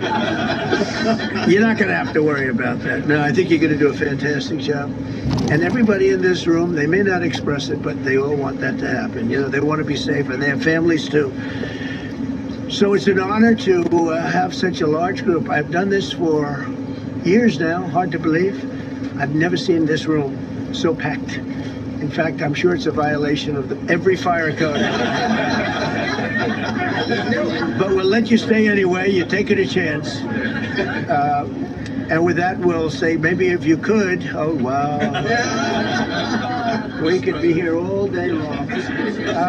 If we could keep the first questions perhaps to this subject, and then we'll go into a few others. Please. Mr. President, thank you so much. Can you talk about how personal of an issue this is? You talked about flying over the Washington Monument and seeing pride of what D.C. is, and do you believe that the status of the city, the cleanliness, the way that crime is low, is a direct reflection on how the country is run? Yeah, I do. I think the Capitol, look, everyone comes here. They're all coming. All the leaders, they're all wanting to come.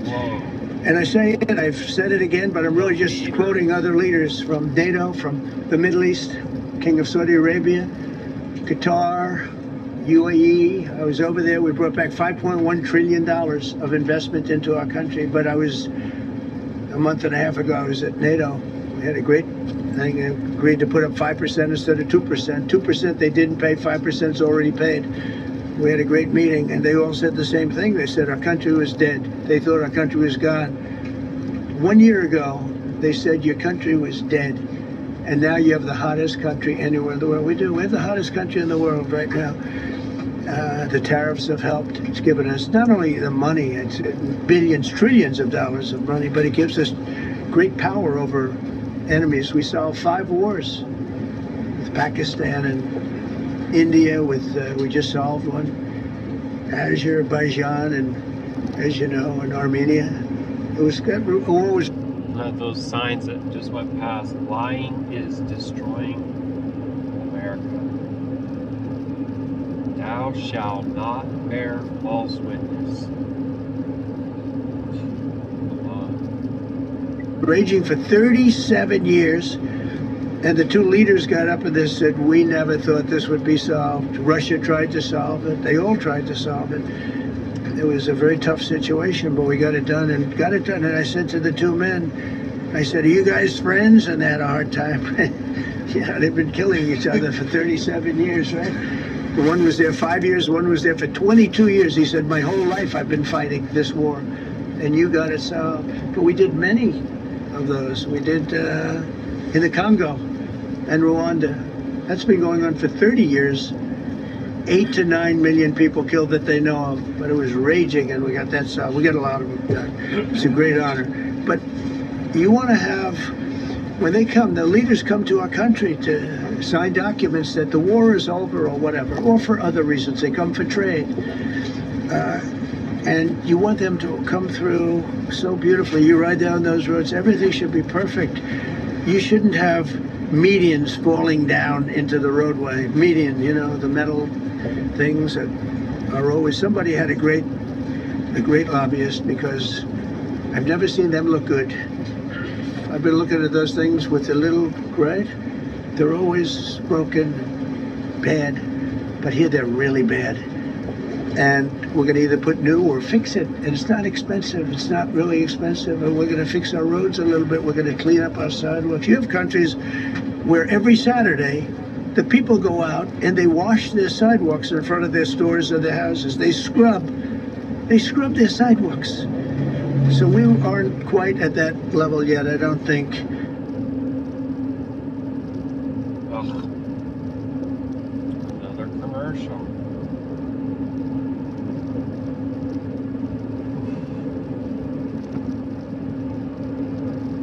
All the leaders, rulers in high places, principalities, powers, dominions.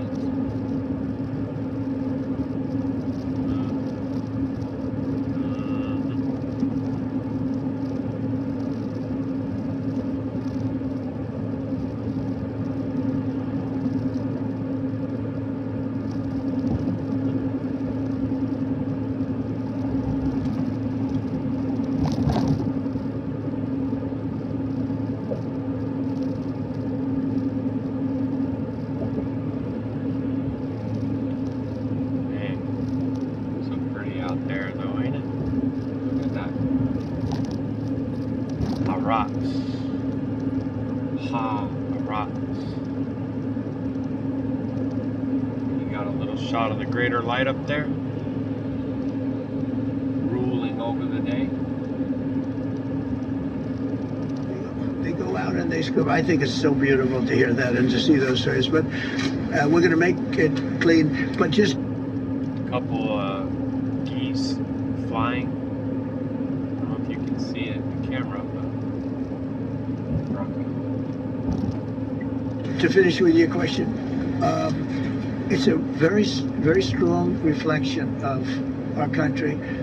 And when they see a bad city, you know, my father always used to tell me, I had a wonderful father, very smart, and he used to say, son, when you walk into a restaurant and you see a dirty front door, don't go in, because if the front door is dirty, the kitchen's dirty also. Same thing with the Capitol. If our Capitol's dirty, our whole country is dirty, and they don't respect us. So it's a very good question, actually. Mr. President, sorry. Question for you on the specific issue. Do you expect more cities to follow DC's path if this goes through? So the idea is that Chicago, LA, San Francisco, would they expect similar action to what we've seen in DC? Any other questions, sir? There's reporting that the administration is going to reclassify marijuana. Would that send mixed messages that marijuana is okay, some drugs are okay, but we're trying to clean up crime? How do they go hand in hand? We're only looking at that. That's early, but you know, somebody reported it, which is fine. We're looking at it. Some people like it, some people hate it. Some people hate the whole concept of marijuana because if it does bad for the children, it does bad for people that are older than children. But we're looking at reclassification, and we'll make a determination over the next, I would say, over the next few weeks. And that determination hopefully will be the right one. It's a very complicated subject, you know, the subject of marijuana. I've heard great things having to do with medical, and I've had bad things having to do with just about everything else. But medical and, you know, for pain and various things, I've heard some pretty good things. But for other things, I've heard some pretty bad things. The other part of your question, I mean, we're just going to see what happens with it all. You're going to have, we're going to have a tremendous success in what we're doing. Other cities are hopefully watching this. They're all watching, just like everyone's watching here. They're all watching, and maybe they'll clean up, and maybe they'll do this and get rid of the cashless mail thing and all of the things that caused the problem. I mean, if you go back, this whole thing with cashless mail is a disaster. So many problems came that we never had before. So they're watching us today, and if they don't learn their lesson, if they haven't studied us properly, because we're going to be very successful, I have zero doubt about that. It's going to be. It's a question of will it be really fast, like the border. You know, everyone said, they used to say, Biden used to say, I need legislation. I didn't get any legislation. I called up our people, and we did a great job. Tom Homan was great. As you know, our secretary did a great job. They did a great job. There's no games. They didn't play games. And we're going to have the same thing here. But then I'm going to look at New York in a little while. Let's do this. Let's do this together. Let's see. It's going to go pretty quickly. And if we need to, we're going to do the same thing in Chicago, which is a disaster. We have a mayor there who's totally incompetent. He's an incompetent man. And we have an incompetent governor there. Pritzker's an incompetent. His family threw him out of the business, and he ran for governor. And now I understand he wants to be president. But I noticed he lost a little weight, so maybe he has a chance. So the reporters are also actors, and they asked the question, are you going to do this in other major cities and stuff like that? Well, remember, the executive order has already been signed. So already to mobilize the National Guard in all these other different places. So the optics is, well, we're going to give the mayor, the incompetent mayor of Chicago, the opportunity to do the right thing. But if they don't, we will be successful. Remember that old speech, Bush Sr.? He's talking about the New World Order, and he says, and when we're successful, and we will be, that's what it reminds me of. It's the same thing. It's like, well, we're going to do this one way or the other. There's the hard way, or there's the easy way. Is it going to be the fast way, or is it going to be the hard-fought way? Either way, we're going to do it. And so stage is set for that drama to unfold now. And all these other actors can come out and be like in complete opposition to him and everything he's wanting to do, so that most of the people will continue to increase their hatred for the lawlessness and for the incompetent leaders on the other side, the other tower, right? And it will embolden and bolster the support and the love and the adoration of the Golden Dawn.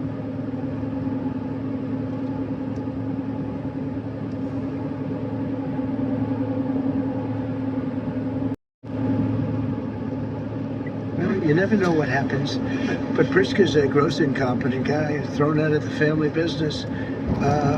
But when I look at Chicago and I look at LA, if we didn't go to LA 3 months ago, LA would be burning like the part that didn't burn. If he would have allowed the water to come down, which I told him about in my first term, I said, you're going to have problems, let it come down.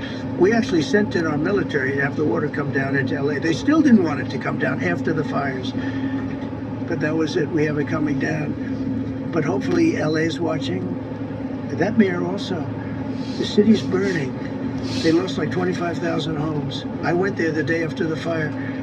You were there, and I saw people standing in front of a burned down home. It was, the homes were incinerated. They weren't like, even the steel was literally, it was all warped and literally disintegrated because of the winds and the flame and the whole thing. It was like a blowtorch. They were standing on this beautiful day, maybe a couple of days after. We gave it a little time because what they had suffered. Almost 25,000 homes. And you see what's happening now. They didn't give their permits. I went to a town hall meeting. I said, we're going to get you the federal permits, which are much harder. Almost immediately. Lee Zeldin is a star. He did an incredible job. They have all their federal permits. They don't have their city permits. And the mayor said to me, we think we can have them in 2 years. I was walking down the street and I met with firemen and police. And I was saying hello to many people that were standing in front of their homes with yellow tape. You can't go in. You can't go onto the lot. And those people wanted to start rebuilding their homes then and there. And the mayor said, we should be able to get them the permits within 2 years. I said, that's a shame. 2 years? Are you kidding? I'm going to get them the federal permit like almost immediately. 2 years. And she drew it back. Well, maybe 1 year. The place was booing her out of the place. They don't have their permits to build their homes. And now they're talking about putting, this is among the most beautiful areas was in the country. Now they're talking about putting low-income housing there. Can you believe this? I love low-income housing. I made money with low-income housing. I built low-income housing. I know more about low-income housing and luxury housing. I know about everything real estate. They want to replace some of those homes with low-income housing. They haven't gotten their permits yet. We've gotten all the federal permits, which are much tougher to get. And it was done almost immediately through Lee Zeldin and Federal Environmental. And I watched the other day, those people are angry. And now, you know, they had tremendous, they loved that area. They loved the whole big area, different places, but they loved it. It was all luxury stuff and beautiful stuff. And some wasn't that luxury, but the level of love for that neighborhood, their neighborhoods, was incredible. And you know what? I watched people on television, they want to go, they want to leave. They've lost their spirit, they've lost their heart, because the mayor's incompetent. I don't know what just happened, it just froze. I saw that sign, Chippewa Falls. Oh, it's weird. Now First thing I did, I got the Olympics to go there. I was the one that got it. And by a rare thing that happened, I'll be the president. I was very upset because I got the Olympics there, and I said I won't be president when it comes, but bad things happened, and illegal things happened, really illegal things happened. Now it turns out one good thing was I'm going to be the president for the Olympics for 2050, for 250, which is going to be fantastic, and also for the World Cup. So we have a lot of good things, and I hope 250 is going to be, the 250th anniversary is going to be the best. But when I looked at those people, and I saw last night on television that they still don't have their permits, it's a disgrace what's happened in Los Angeles. Thank you. The China tariff deadline is tonight, but do you plan to extend that? We'll see what happens. China's been, we've been dealing very nicely with China, as you probably have heard. They have tremendous tariffs that they're paying to the United States of America. Is working hard to manage migraine.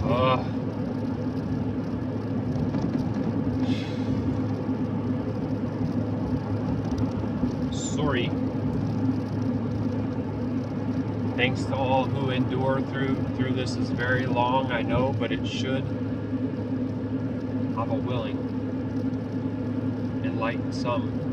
I hate to use that phrase, but you got to see the truth of this and come out of this delusion, this deception. And we'll see what happens. They've been dealing quite nicely. The relationship is very good with President Xi and myself. You mentioned your upcoming meeting with President Putin. Yeah. Tell us what you hope to get out of that, and whether you consider inviting President Zelensky to join. So you have to understand, this is a war that should have never happened. This is a war that wouldn't have happened if I were president. It would have never happened. It was the apple of his eye. I got along very well with President Putin. But if you look, under President Bush, they took a lot of territory. Under President Obama, they took a lot of territory. Under Biden, they essentially took the whole thing. You know, it's just a question of time. Under Trump, you know what they took? Nothing. I was the one that said, you can't build your pipeline that was half built. I came in, I stopped the pipeline. It's called Nord Stream 2. Nobody knows it, you know? Nobody ever heard of Nord Stream 2. You might have not even heard of it. Biggest pipeline in the world. I stopped it. I was not a friend of Russia, but I got along well with Putin. It's always good to get along with other countries if possible, but that doesn't mean you roll over like Biden did. Biden came in and he immediately approved the pipeline. I couldn't believe it. Then they say Trump wasn't tough on Russia. I wasn't tough. I was the toughest. Putin said, if you're not tough, I would hate like hell to see you visit. I stopped the biggest economic development job, the biggest job that Russia had ever built. I stopped it. It was dead. And this low IQ president came in and he let them build a pipeline and supply oil and gas all over Europe, you know? So this is really a feel-out meeting, a little bit. And President Putin invited me to get involved. He wants to get involved. I believe he wants to get it over with. Now, I've said that a few times, and I've been disappointed because I'd have like a great call with him, and then missiles would be lobbed into Kiev or some other place, and you'd have 60 people laying on a road dying. I said, that's cold, but it's a violent war. 5,000 to 7,000 people a week are dying. And you know, there's nobody from here. They're all Russian and Ukrainian people, and some people from the cities, much smaller number, but still, those missiles do damage and they kill a lot of people, but mostly soldiers. And they're young soldiers, although in the case of Ukraine, they're getting much older. They're drafting 60-year-olds now. It's a terrible thing to witness, and I think I have an obligation. Look, this is Joe Biden's war. This is not my war. I made a deal with NATO a month ago. You covered it very accurately, actually. We don't pay anything anymore. You know, we're not paying anything. They are buying things from us, and NATO is paying us. I got it raised from 2% of GDP to 5%. And they're paying us for everything that we send. We're not paying. But Biden approved $350 billion. Europe has spent $100 billion. The money that's been spent and the death is incredible. It's the worst thing that's happened, by far the worst that's happened since World War II. So I'm going in to speak to Vladimir Putin. And I'm going to be telling him, you got to end this war. You got to end it. And he wasn't going to mess with me. This war would have never happened.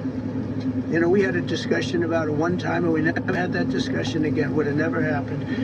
And when the election was rigged, and then Biden took office, which was barely took office, the auto pen took office, bad things started happening. Bad things, stupid things were said. And it ended up in a war.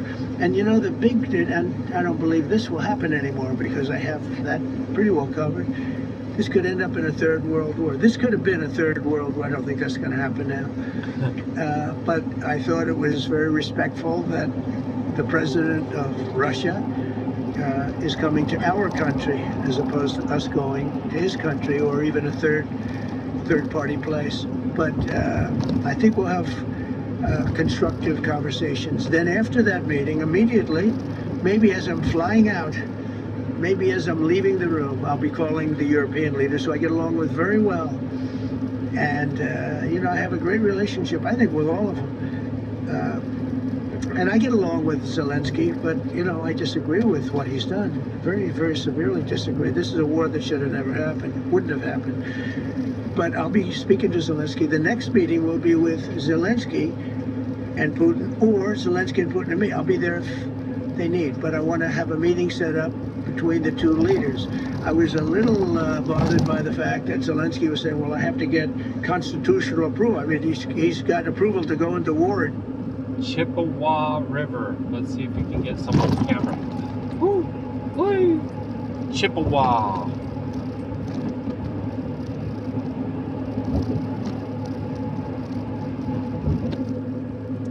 My baby, she's a Chippewa. Oh, she's a one of a kind.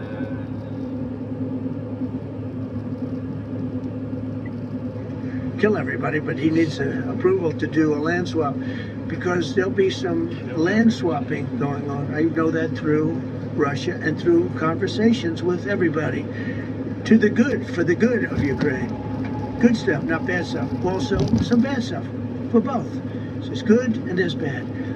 But it's very complex because you have lines that are very uneven, and there'll be some swapping, there'll be some changes in land, and the word that they will use is, they make changes. We're going to change the lines, the battle lines. Russia's occupied a big portion of Ukraine. They've occupied some very prime territory. We're going to try and get some of that territory back for Ukraine. But they've taken some very prime territory. They've taken largely ocean. In real estate, we call it oceanfront property. That's always the most valuable property. If you're in a lake, a river, or an ocean, it's always the best property. Well, Ukraine, a lot of people don't know that Ukraine was largely 1,000 miles of ocean. That's gone. Other than one small area, Odessa. It's a small area. There's just a little bit of water left. So I'm going to go and see the parameters. Now, I may leave and say, good luck. And that'll be the end. I may say this is not going to be settled. I mean, there are those that believe that Putin wanted all of Ukraine. I happen to be one of them, by the way. I think if it weren't for me, he would not be even talking to anybody else right now. But I'm going to meet with him. We're going to see what the parameters are. And then I'm going to call up President Zelensky and the European leaders right after the meeting, yeah. And I'm going to tell them what kind of a deal. I'm not going to make a deal. It's not up to me to make a deal. I think a deal should be made for both. I think Russia has to get back into building their country. It's a massive country. I think they have 11 time zones, if you can believe it. It's a massive, it's by far, from the standpoint of land, it's by far the largest. They have tremendous potential in Russia to do well. They're not doing well. Their economy is not doing well right now because it's been very well disturbed by this. Doesn't help when the President of the United States tells their largest or second largest oil buyer that we're putting a 50% tariff on you if you buy oil from Russia. That was a big blow. And then they say, gee, he wasn't so tough. Nobody else would have done that. And I haven't stopped there. I mean, look, I was all set to do things far bigger than that, but I got a call that they'd like to meet, and I'm going to see what they want to meet about. I'd like to see a ceasefire. I'd like to see the best deal that could be made for both parties. It takes two to tango, right? So ultimately, I'll have a meeting next week. I had a great relationship with him, considering the fact that, I was not nice to him because of the pipeline. I ended the pipeline.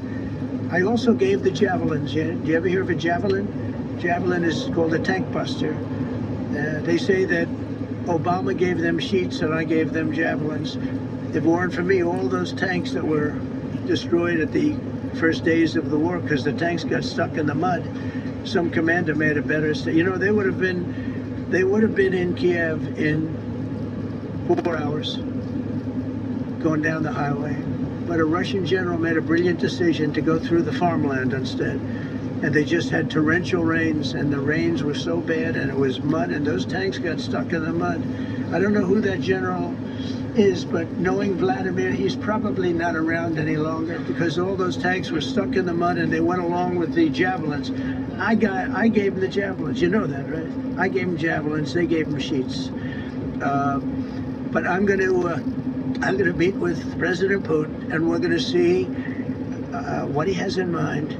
And if it's a fair deal, I'll reveal it to the European Union leaders and to the NATO leaders, and also to President Zelensky. I think out of respect, I'll call him first, and then I'll call them after. And I may say, lots of luck, keep fighting, or I may say we can make a deal.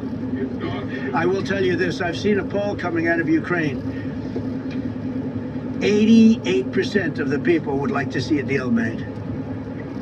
Wow. I've seen a poll coming out of Ukraine. 88% of the people would like to see a deal made. So what are the chances, guys, that you would say 88%?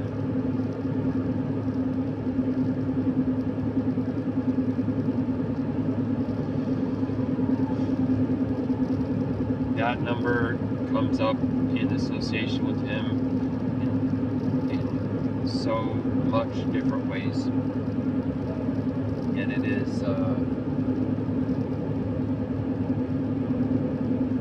it's like infinity. It's their own symbology and numerology. I don't claim to understand it completely, but I can recognize patterns and see that it's significant, and it continues to come up, and it's something to be aware of, mindful. A lot of people don't really see who this one is, or the power behind him.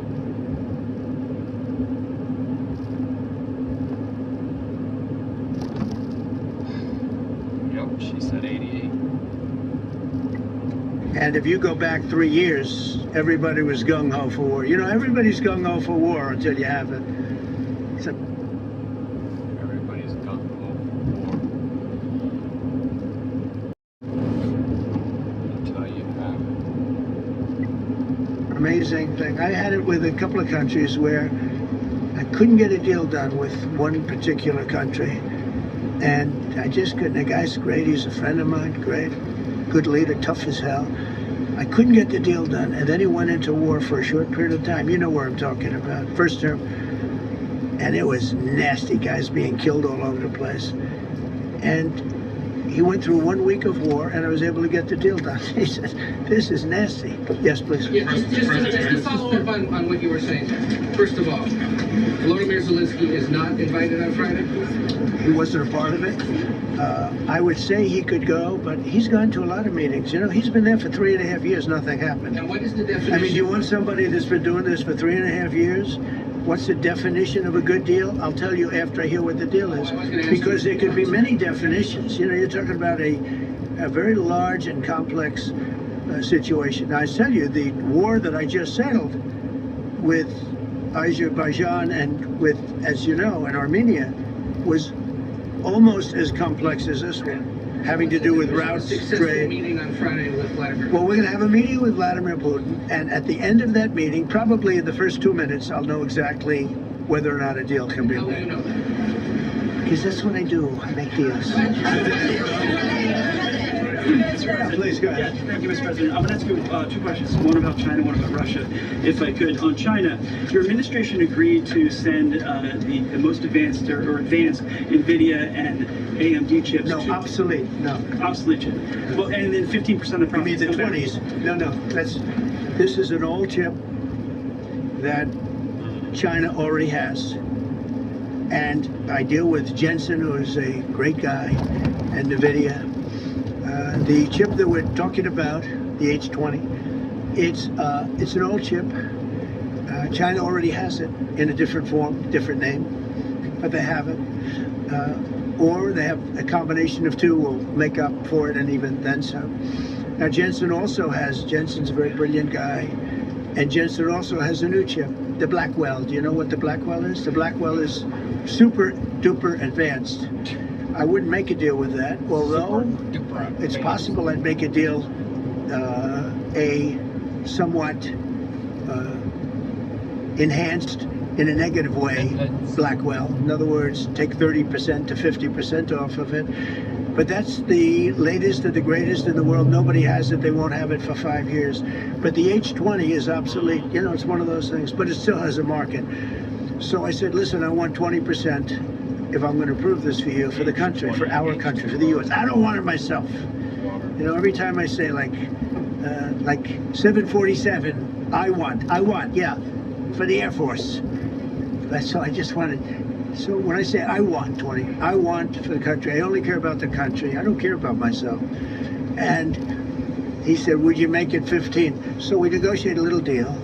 So he's selling a essentially old chip that Huawei has a similar chip, a chip that does the same thing. And I said, good, if I'm going to give it to you, because they have a, they have a stopper, what we call a stopper, not allowed to do it. A restricted, it's really known as a restrictive covenant. And I said, if I'm going to do that, I want you to pay us as a country something, because I'm giving you a release. I released them only from the H20. Now, on the Blackwell, I think he's coming to see me again about that. But that will be a unenhanced version of the big one. Like, I don't know if you know it, we will sometimes sell fighter jets to a country, and we'll give them 20% less than we have. Do you know what I mean, right? That's the same. So on Russia, do you see a time, Mr. President, when there could be normal trade between the U.S. and Russia? Should your meeting go well? Should there be peace? I do. Russia has a very valuable piece of land. If Vladimir Putin would go toward business instead of toward war, you know, it's a warring nation. That's what they do. They fight a lot of wars. A friend of mine said Russia's tough because they just keep on fighting. They beat Hitler, so did we, and they beat Napoleon. You know, they've been doing this for a long time. I asked a question to a very, very smart man that some people like and some people don't like. Viktor Orban, right, from Hungary, the head of Hungary, and he's in that same area and knows the two countries very well. I said, this was before Biden didn't do anything to get us out of it. He could have gotten us out of that. It would have never happened. I said, so can Russia be beaten by Ukraine? He looked at me like, what a stupid question. He said, Russia's a massive country, and they win their country and they win their life through wars. They fight wars. That's what they do. He said, China beats you with trade. Russia beats you with war. That was a very interesting statement. China's not beating us with trade, not when I'm in charge, but they were beating Biden with trade, but they never beat us with trade. Don't forget, China had to pay $400 billion worth of tariffs when I was last time. That was last time. And if we didn't have COVID, all of this stuff we would be loaded. We're finding hundreds of billions of dollars of cash is pouring into our country now because of tariffs. And all we're doing is we're doing what they do to us. It's so beautiful to see it. They found last month, as you saw, $25 billion of excess cash flow. They're saying, where did it come from? I said, I'll tell you where it came from. It came from a place called tariffs. And we're doing very well. We're really doing well. But I expect to have a meeting with Putin that I think it'll be good, but it might be bad. And I'm here for one reason, to get rid of a war that somebody else started. Should have never happened. And if I could end it, great. Complex war, a lot of bad blood, But Zelensky's been there for 3.5 years. So if you put him in a room, now I will say this, ultimately I'm going to put the two of them in a room. I'll be there or won't be there, and I think it'll get solved. Your reaction.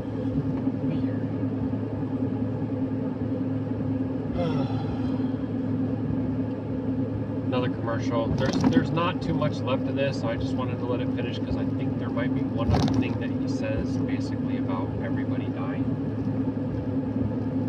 It's been quite a few things already that we've talked about. Looks like there's a way station coming up. I'm not sure if I'm supposed to. Please do.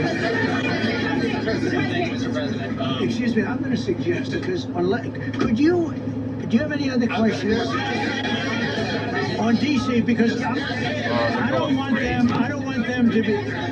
Wait. These are incredible people. I don't want them to be standing up here. What subjects does anybody have a question of them? And then you guys can leave.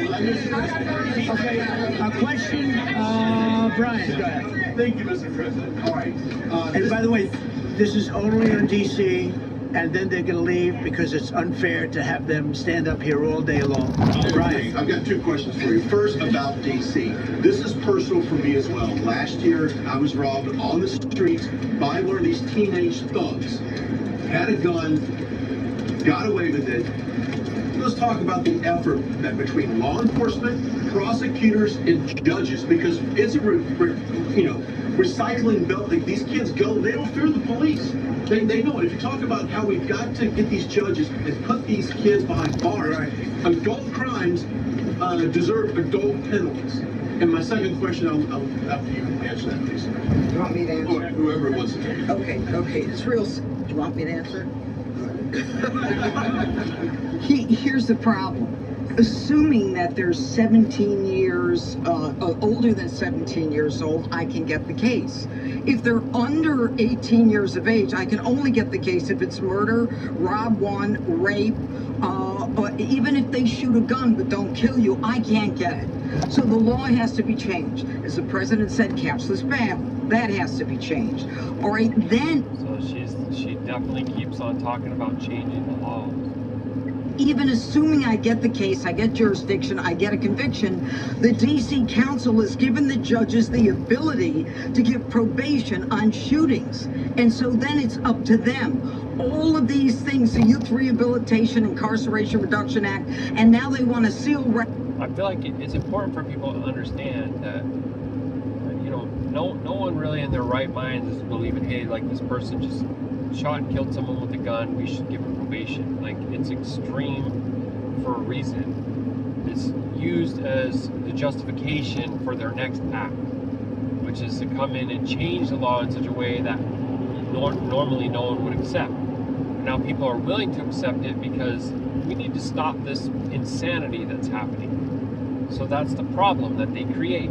So then you react, and then they come with their solution, which is what they wanted the entire time.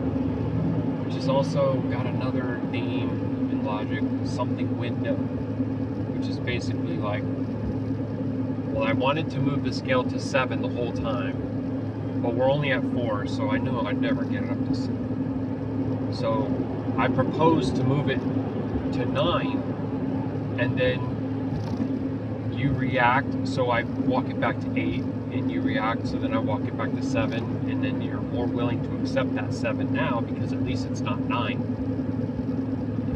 If I explain that well or not, it's something's window. You can probably search it out, or someone leave it in the comments if you are familiar and can help us out with that. Thank you. So if we work hard, we get a conviction, they want to wipe it out. So that needs all to be changed. Okay, just a question. Pam, would you answer that? Yeah, and just back to that topic. Let's be clear though, we're going to charge them, and we're going to track every single thing they do throughout every step of the court process and report back to you and let all of you know what's happening to them. Because the people who are prosecuting them, the judges who are trying them, they also need to be held accountable. Mr. President, this is the most people we've ever seen in this briefing. I've never seen ever, right? I've never seen any. Where's Caroline? Where's my superstar? Caroline. Is Caroline in the back? Where's Caroline? Come here, Caroline. Oh, there he is. Come here, Caroline. Is she doing a good job, by the way? Come here. Is this the largest crowd that you've ever seen? This is definitely the most packed briefing, and I think all of you would agree. I think it's why we need to build a ballroom. Ballroom.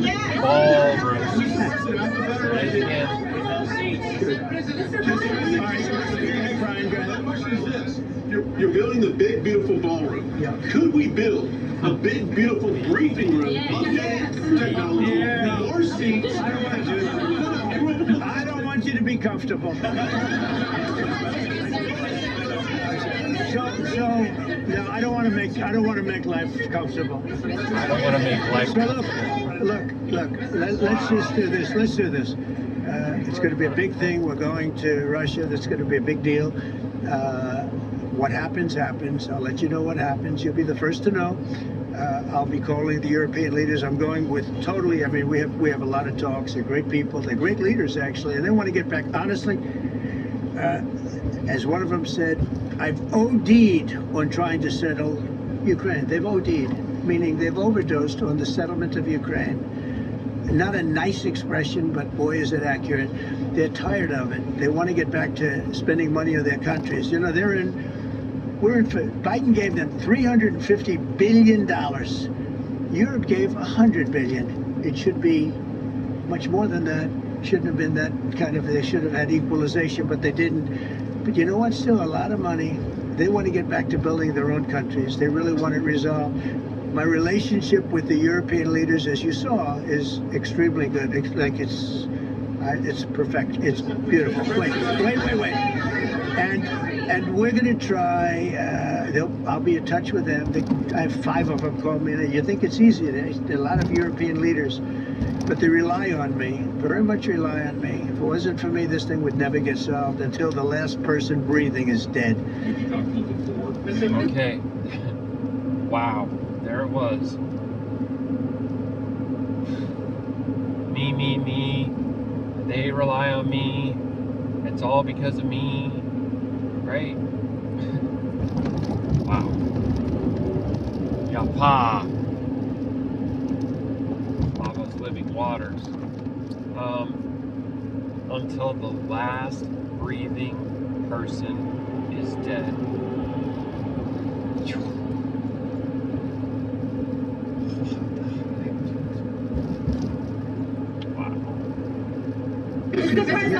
I'm talking to them right now. So I'm talking to the European leaders. I'll be talking to President Zelensky. I'm going to get everybody's ideas. I go into that thing fully loaded right up there, and we're going to see what happens. Now, I think one of 2 things is going to happen. It's going to be a good meeting, and we'll go a step further. We'll get it done. I'd like to see a ceasefire very, very quickly. Very quick. I'd like to see it immediately, but I'd like to see it very quickly. And we're going to be dealing with the European leaders, and we're going to be dealing with President Zelensky, and hopefully we're going to have a great success. As far as this, what we did today, and I think you were here for D.C. more so than even Russia, because Russia will be, you know, we have a couple of days to go. But the Russia's going to be very interested. But to me, what is very exciting, and we're going to take back our capital. We're going to make it beautiful again, but we're going to make it, more importantly, safe again. It's going to be so safe. It's going to be a model. And then we'll look at other cities also. But other cities are studying what we're doing. And you have some capable people in other cities. They can do it too. But we have a great group of professionals. We're going to have a safe, beautiful capital, and it's going to happen very quickly. Thank you all. Thank you all. So there that is.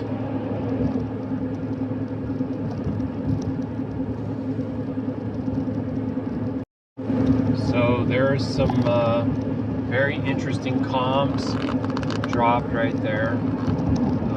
Some interesting patterns. And I think that's basically a marker or marching orders for go time.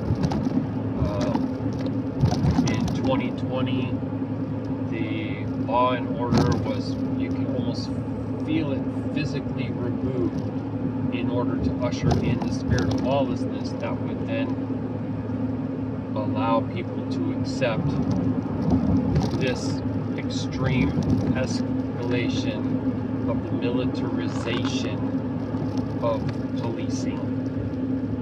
The policing I have seen for a long time. I used to be a dispatcher, and we got a new CAD system back then, and it was actually called New World.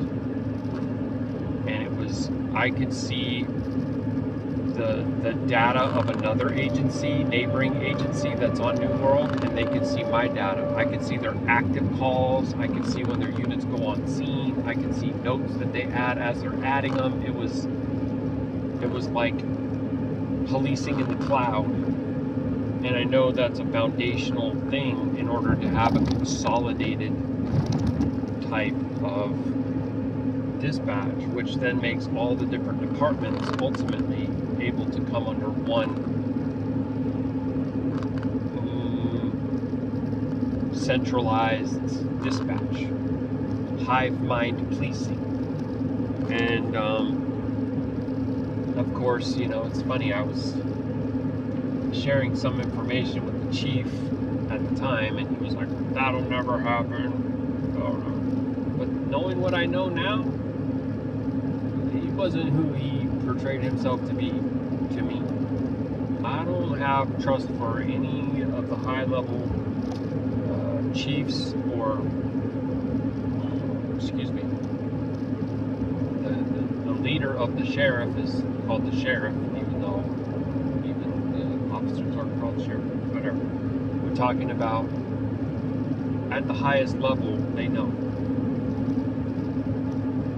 And that's pretty much all you can say about that. And that's part of the reason why they have a saying that says never sworn, never born. Because that's the same thing that allows you to commit genocide to an entire group of people, because you see them as less than yourself. And so if you believe in this motto, never sworn, never born, then you believe that those who are never sworn are less than you. And it's an elitist mentality. And that's how people are able to commit these kinds of atrocities against their neighbors, because they see them as being less than. They actually see them almost as like a type of animal. Look at these orange flowers on the hillside right there. Look, pretty. Oh my gosh, and there's all kinds of colors. Wow!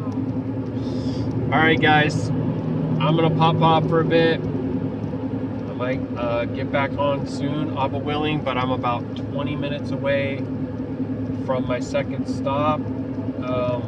Get some more coffee. I need to think about a few things that are related to work, what I'm going to do, how I'm going to try to manage my time, because my goal is to get back to Wakarusa for the Shabbat, which is already tomorrow. And I don't think that's going to happen. I don't think it's going to happen. That's okay. Whatever Yahuwah wills to be done, so be it. Go with Yahuwah. Come out of the matrix. Come all the way out. You're not all the way out if you're buying into any of the political stuff or the geopolitical stuff or the wars, rumors of wars, or any of those things. You have to understand what a ritual sacrifice is like. Blood and treasure willingly sacrificed to foreign mighty ones. Abba have Hasad, Baruk Atah Yahuah. Father, for this union, please give the mashpakah, your guilt, Shalum and Hasad, in Yahusha's name. Amen.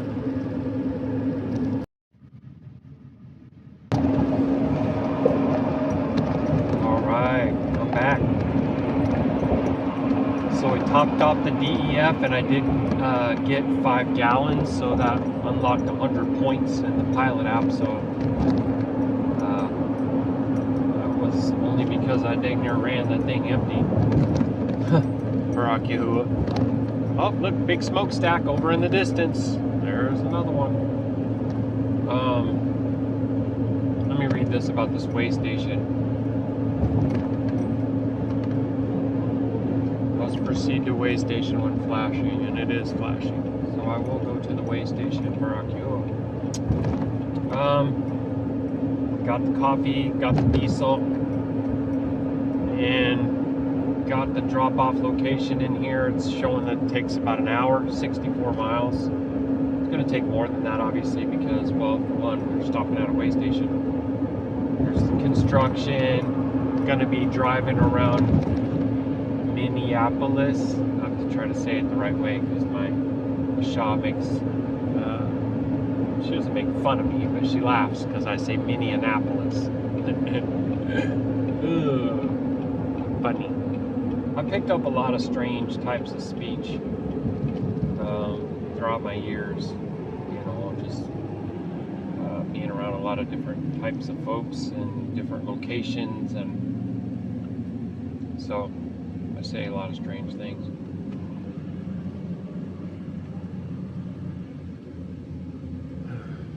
Minneapolis,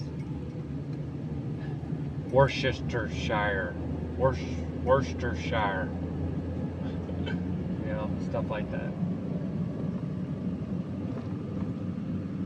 It's like Worcestershire. Oh boy, I don't know which one of these lanes I was supposed to go to. Half the trucks are over there and half the trucks are over here. So I guess you can go to either side.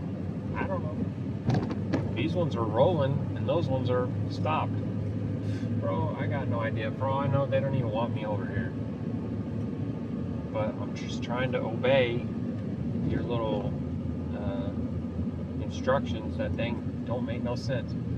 I'd give you an example. At Wave, they said everything has to stay on Indiana time. Always keep your thing on Indiana time. So I try to make my phone that I use my logs and my dispatch and everything locked into that Indiana time. Like, don't automatic update, don't change, just stay, you know, on Indiana time. Well, I just went to log into the log, and it's telling me I need to put my password in for the first time in a real long time. So I put the password in, then it says you need to adjust your adjustments. Sorry if I said SET a second ago. You need to adjust your time to automatic. So the app is forcing me to be on automatic, even though my work is telling me that I need to stay on Eastern. So, like, what the heck, bro? Like, now my phone is telling me that it's a different time. So when I go to log something, is it going to be jacked up? Yeah, I'm pretty sure it is. My logs are all jacked up. My log from yesterday is completely jacked up because I went to add a post-trip inspection, which is what they requested me to do at the end of the day. Even though I submitted and signed my log like normal, I went in and added, after the event, this post-trip inspection. The whole rest of my log got deleted, gone, erased, written over, whatever, disappeared. So I called my work and they're like, oh, call Motive. So I called Motive and they're like, oh, sorry, you can recreate them all. Bro, I can't remember every entry. Yesterday I went to training, I picked up a trailer, I stopped at a rest area. So I have to just basically try to recreate my log from memory, but it's an actual federal document and you're not supposed to falsify it at all. So like, what the heck is going on? I'm so worn out from this beast system, bro. Like, I'm over it. Over it. Okay. So yeah, we're gonna go around Minneapolis.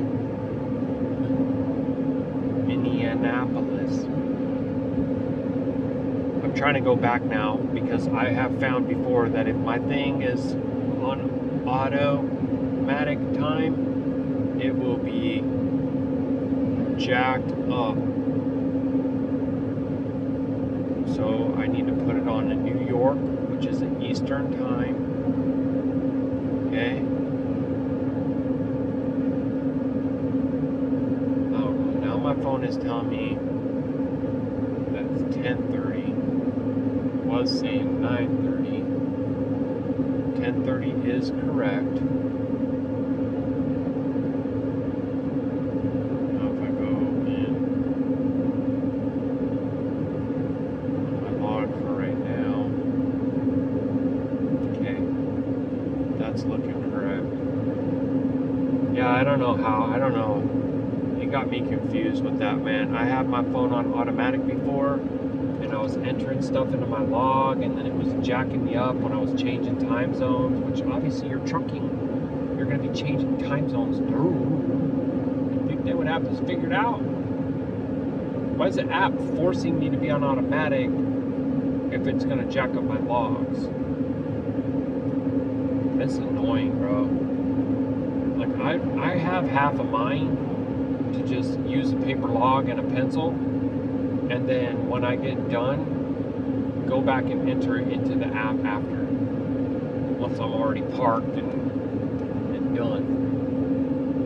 Because it's also, it rounds to the nearest 15 minutes, so sometimes it'll write over an event. If it's only been 14 minutes and you enter something, then it'll erase the previous entry and just put that new one in its place. It's like, no, wait, what? Don't do that.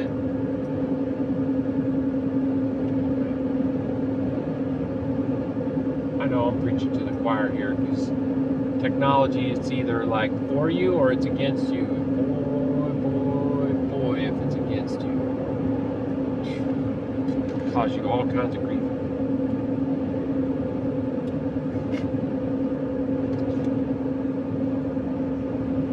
Yeah, it's kind of like making me wonder now, should I just cut through?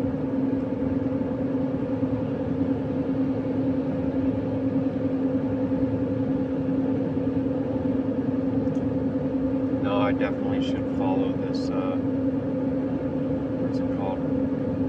694. 3 miles. And I feel like I need to call the Camping World and let them know, hey, like, I'm going to need your guys' help, because the dealer where I picked this unit up at put a jump box in the pass-through, removed the panel and put a jump box behind the wiring in order to make the jacks work. And I don't know what the heck they did. And so how are we going to get this trailer off my truck? Right? So I need to be able to talk to somebody who's worth their salt, who can either they themselves or get the right person to come over and be like, oh yeah, we can just do this, this, and this, and we can bypass. I mean, like, we're going to need some assistance. I need to call. Let me see if I have made one of the vets there gave me a heads up, some information on how to, like, make yourself a little cheat sheet, because we have some information here, some information there. It's all in different places.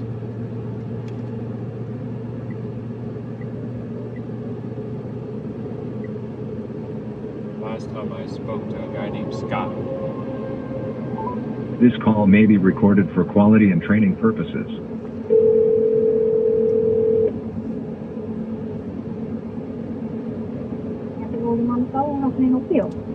Hello, my name is Jeremy. I'm with Wave Express, and I'm delivering a fifth wheel to you guys today.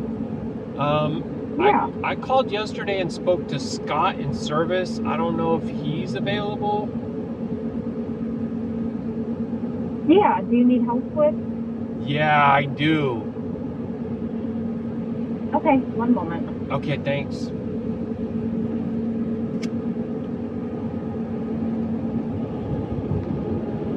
So I need 694 south.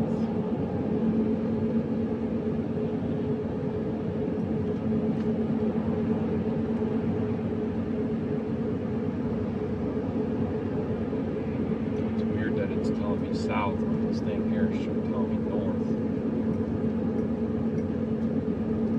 Okay, 6. Campbell Tourist, how can I help you? Hey, is this Scott? Yeah. How you doing, buddy? I'm Jeremy. I talked to you yesterday that I was bringing a trailer today. So the only reason why I'm calling you is that, you know, I picked this trailer up from a place called Cranky Ape, and they had a jump box in the pass-through that they connected to the wiring behind the panel where the jack controls are. Okay. Sounds crazy, and it is crazy. So they said that they had to do that for the jacks to work. And so I'm really concerned is, like, I don't know exactly how they did that, and I don't know exactly how we're going to get this trailer off my truck, but I'm about an hour away, so I wanted to give a heads up that we will need somebody, like, I don't know if it's you or someone else to help, because I think it needs to be repaired, you know. It's like, yeah, we'll have to get the porter out there when you come in. Just come to service. You can talk to anybody in service. Okay. At the service counter, and then we'll have to get a porter out there to kind of help you. So. Okay, perfect.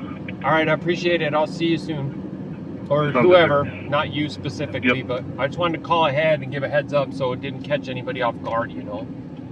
Nope, understandable. All right, thank you. Yeah, bye. Well, you guys heard it, right? And it's cool. It's just kind of like, yeah, you can come in service and talk to anybody. It's like, if I call ahead and say I'm an hour away, then you would think that you might be like, hey, let's let the porter know now that there's a transporter coming who'll be here in an hour who's going to need help with, right? So, but he kind of, I got the understanding that he's like, yeah, that's not that huge of an issue. Don't worry about it. Anybody can help you. So we'll see. We'll see how she goes. I know that I want to get in and out of there as quick as possible because I got a clock. I'm on a log. And, you know, I can only drive so much hours. And if I have to sit there for like 3 hours, that starts to cut into my overall shift time, which is only 14 hours. I can't work more than 14 hours, right? And only 11 of that can be driving. So that's what I'm trying to do, is be a Taub steward and manage that well. If I go in here and look right now, it's going to tell me that I got 7.5 hours of drive time and 9.5 hours of my shift. Well, obviously I'm not going to get all the way back to Wakarusa in 7.5 hours, because that's about 12 hours. So I'm going to need to find a place to spend the Shabbat, and wherever I stop for the night is where I'm also spending the entire day tomorrow. That's a little bit of pressure when you don't have the time to whip out a laptop and try to figure it out, you know, because some places might not be where you want to stay. What I'm gonna try to do is find me a pilot or a Flying J, where I can also get me a shower, you know, and sometimes I've even been able to plug in my Jackery, and that's helped a lot. Right now it's really sunny, so if it's like this, I have some solar panels that I can use to help charge my battery, just so I can make sure that all my meat stays cool. I haven't been able to eat nothing. I'm most likely not going to be able to eat nothing until I get to my, whatever that final destination is. And that's fine, like, you know, it's just part of this life. I can endure, for sure. You know, we're in a war. It's a battle out here, and sometimes you can't just eat whatever, you know what I'm saying? All that crap is over. You know, I just call it fat, dumb, and HAPI, which is a foreign mighty one, by the way. HAPPY is the same as HAPI, if you didn't know. That's why they'd be singing that song. Right? Sing along if you feel like moving is too. all that. That's worship to foreign mighty ones, bro. Claiming their name, singing to them, and all that crap. Spell casting. Telling you the truth, whether you like it or not. Alright, so now if I open up the map, we're going basically like up and around Minneapolis. 694. Silly thing was, my phone was telling me 694 south. Well, there was no 694 south. There was 494 south, or there was 694 north.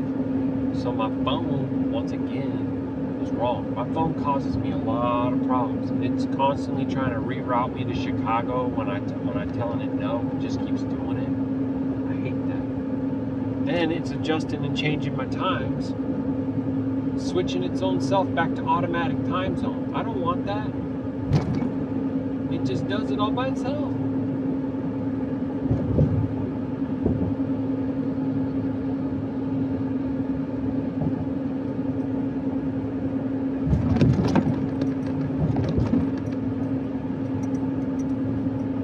I guarantee you the beast is going to use this technology to create a lot of chaos. A lot of chaos all at once.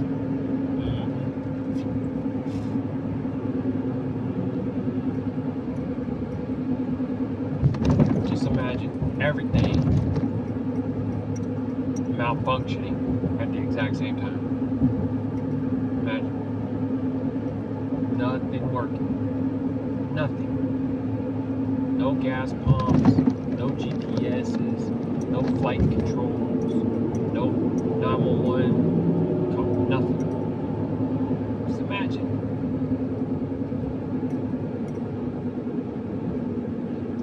Is it going to remind you at all of a movie that came out not too long ago? Yeah, pretty much.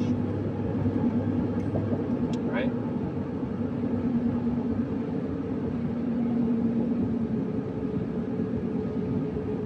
They put a lot of truth in the movies.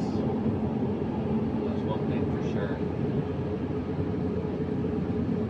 Think about it. If you convince everybody that the news is a reliable source of information, and then you fill it with lies, and then you convince everyone that Hollywood movies are just for entertainment and amusement, and they're just fantasy and illusion and all that, and then you put truth in there, then people are going to associate truth with fantasy and lies with reality, and that's how you invert everything, exchanging righteousness for wickedness, right? Bitter for sweet, up for down, left for right, all that.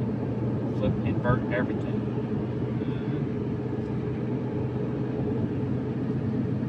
Pretty obvious, right?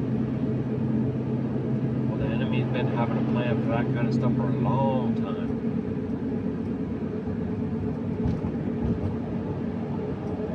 Propaganda is all about, and that's what govern, which means control, govern,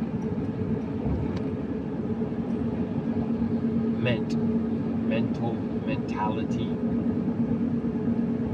control the mind, government. And you won't believe me? That's alright. That's okay. You might not believe it now, but you will. Wait. Watch, you'll see. White Bear Avenue.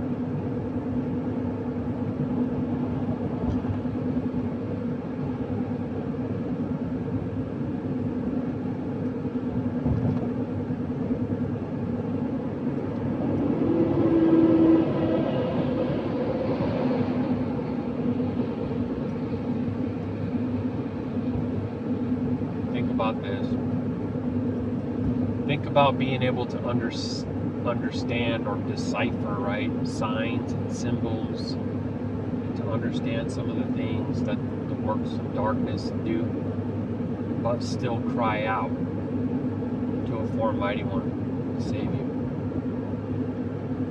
What did it profit you to know, to be able to discern the signs and all that, if you ultimately aren't able to cry out to the only one who can deliver you. What did it gain you? Does it gain you? See what I mean? Because at the end of the day, you're calling out to the prince of the power of the air, the king of darkness. You're calling out to him to deliver you.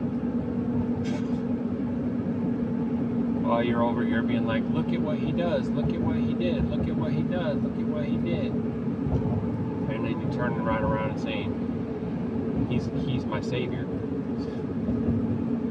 Wow. Pretty wild, bro. Pretty wild indeed. Your vehicle says state trooper all over it, but it doesn't say what state it is. I know it's Minnesota, I get it, but still, I didn't say that on the vehicle anywhere.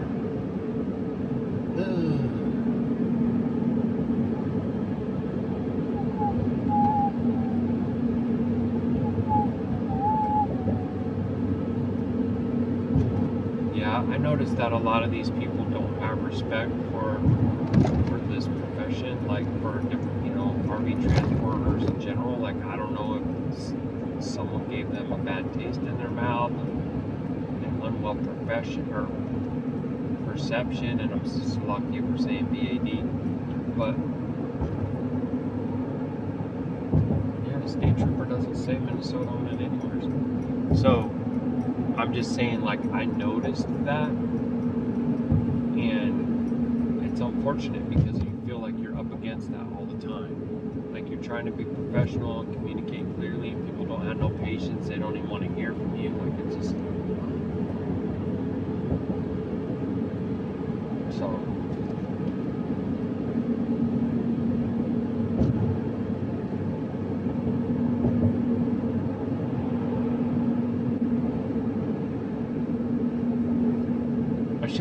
I shouldn't leave out though that it's not always like that. Sometimes there's actually like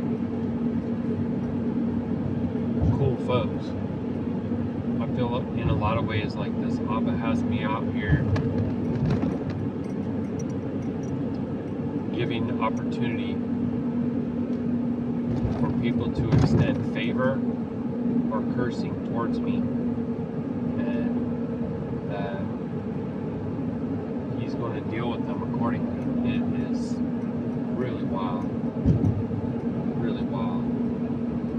And the hearts of whom have grown cold, waxed cold, lovers of themselves. So,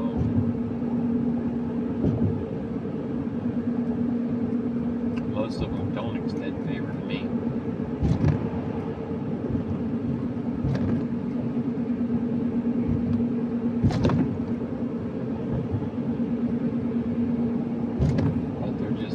Something upon their own heads when they do that.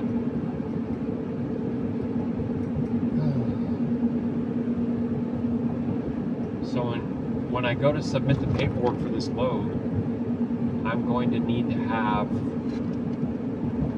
my printout for all my tolls, my charges. And some of them might not even show up until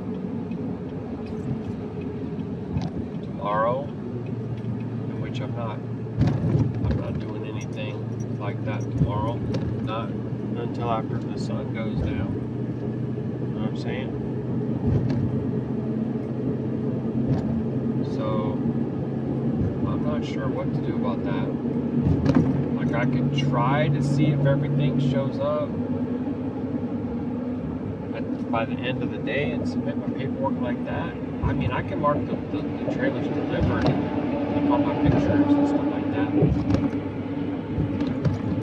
But I can't submit my post-trip paperwork until I have my tolls.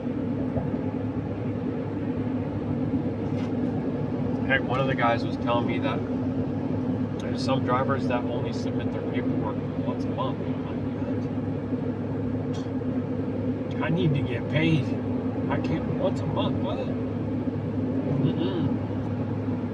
I need this money like today because I have $180 left for fuel. And it's going to cost me money to get back to the yard, and it's going to cost me money to get out to California. It's crazy. This is so crazy. Like, I could, like, reimburse me for my tolls once a month, maybe. And go ahead and cover my tolls in and out to the yard. You cover my tolls to get out to drop the trailer, but not to get back to pick up the next trailer? What kind of stuff is that, bro?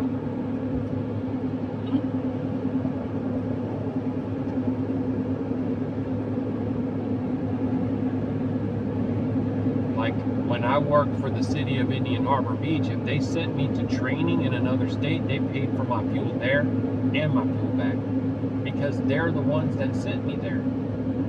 So if you're going to send me to California with a load, why wouldn't you also cover the expense for the way back? I don't expect them to cover the diesel, although, right? But the tolls, so that's an interesting thing. And I don't know, is anybody trying to advocate for drivers in that regard? I have no idea. No idea. So it's telling me I got 1 mile to do something to the left here. I don't like that I'm in this lane, but it's like I can't see how I'm supposed to get. I don't know where else I'm supposed to go if I'm supposed to turn to the left in 1 mile. So half of the road is going to split right up here anyways.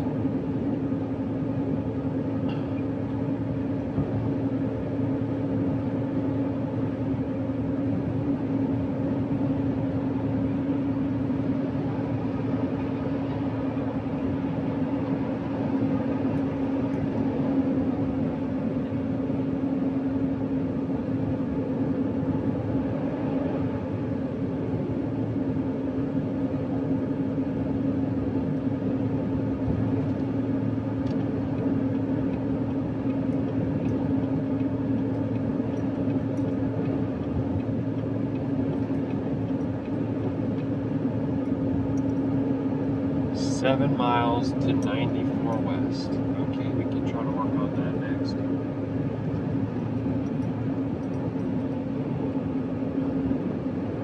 I'll try to scooch over to let a couple of these minivans go by.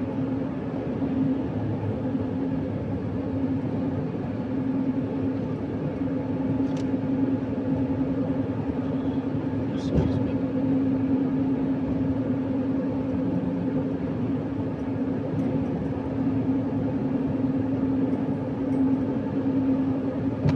Yeah, that was kind of silly. The log people said that they can't see the historical log. They can only see the current log. It's like if you're working on a Word document or a spreadsheet and you enter a line into there, or you accidentally hit delete the whole thing, you can just hit edit, undo, and it recovers the last step. And they don't have that in their software. So how can you not have that in your software? I can understand if they can only do it on their end. It's like an administrative privilege. But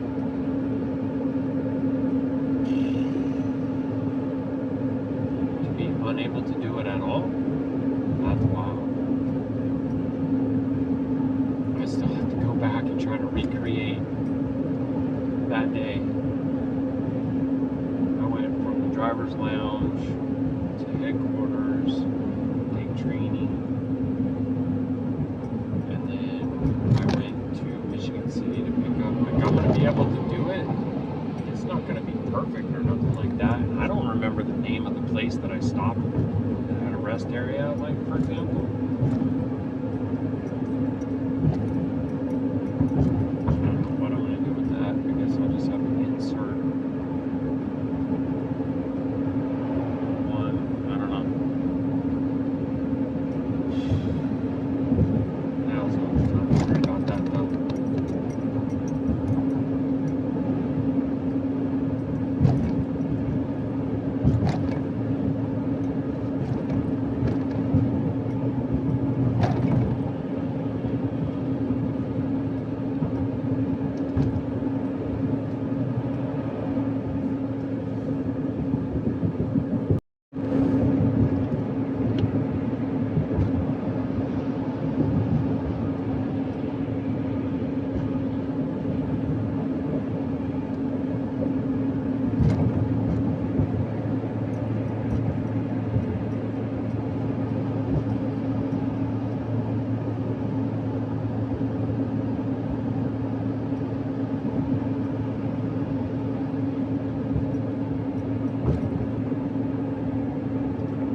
I see those shipping containers, I get triggered.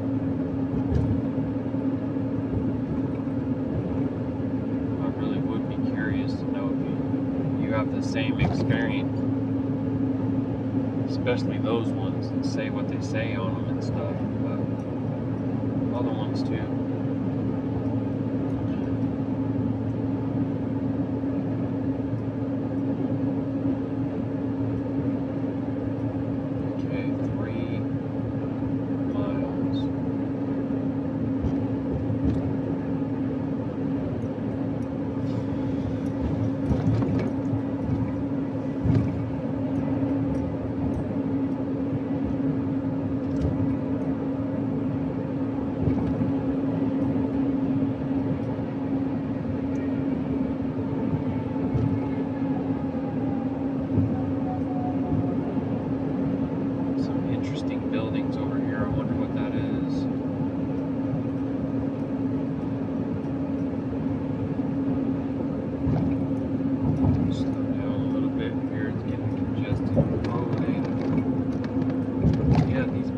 Right over here.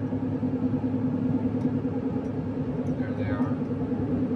I don't know what to put a camp. I don't know if it's an art center or if it's a university. It's pretty. Oh, it must be. It says right there, University Avenue, next exit. So some kind of university, I guess, on the north side of Minneapolis.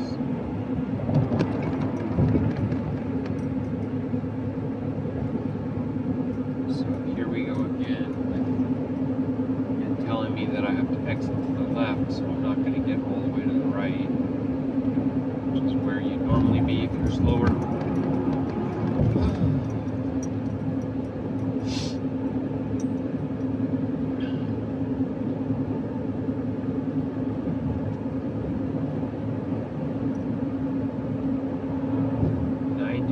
West.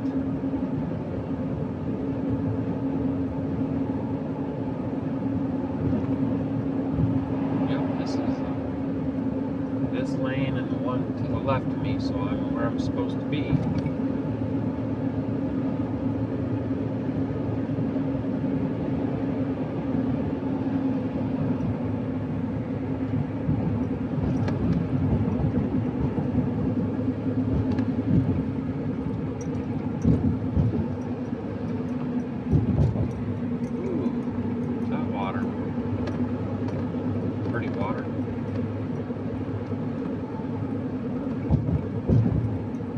Imagine how pretty it would be without all this concrete around here.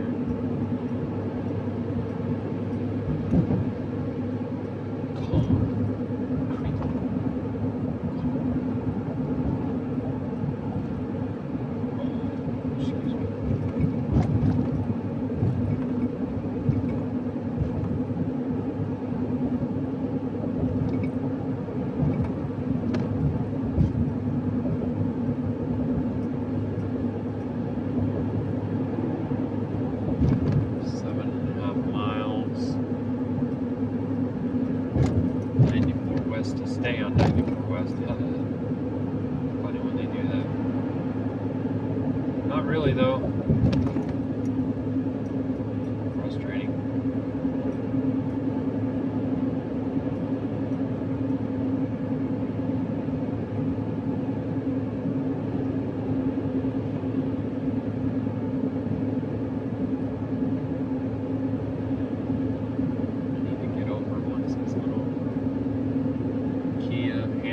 Toaster zip gets past.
this trailer entered onto my log.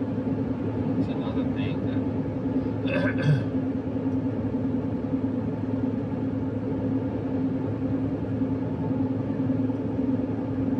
I don't know, it just takes a lot of time to do if you're just like hustling. You don't have time to do that. When are you supposed to put it? When are you supposed to do that?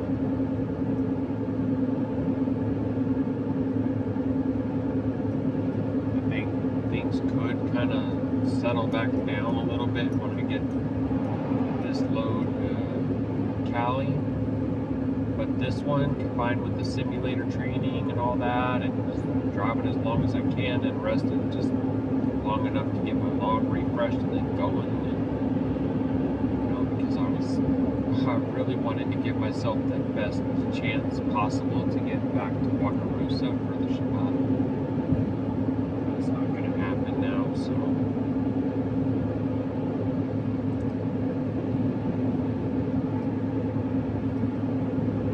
Try to remember to go in and enter it on the log whenever I stop for the night. This car is merging like right into. Do everyone a favor when you merge onto the freeway. Don't become an obstacle. Make yourself merge. Like, go with the flow. Find a gap and get up in there. Don't make people press their brakes and stuff like that. You know what I mean? There's a ton of room in front of me. They just need to press the gas a little. But they weren't even looking, so. Anyway, just try to have some courtesy to other people, right? I'm looking ahead, so I like saw it coming and I just start slowing down. But it's like I try not to make big trucks have to press their brakes because, they got to build up their momentum and their speed, and they're trying to maintain their fuel, and it takes them longer, and just do them a solid. Same thing with somebody hauling an RV, the truck. The truck isn't quite as strong as a tractor trailer. Anyway, ooh, they won't want to be having an accident right there. And again in front of me.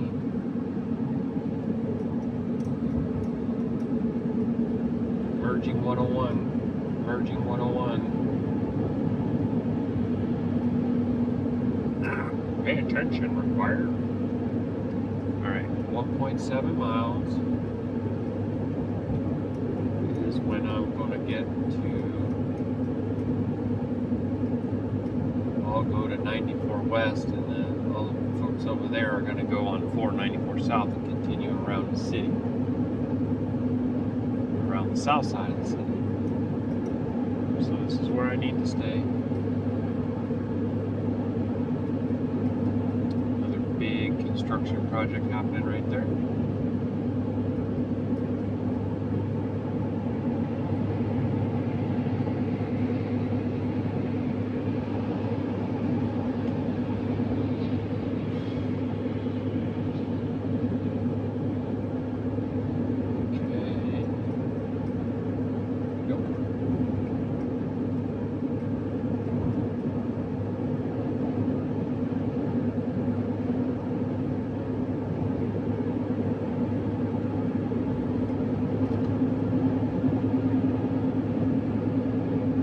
Really not much to look at, you know what I mean? I was like, leave the camera on just in case there's some old world buildings or something, but we're on the outer loop anyway, so it's like you don't really see anything.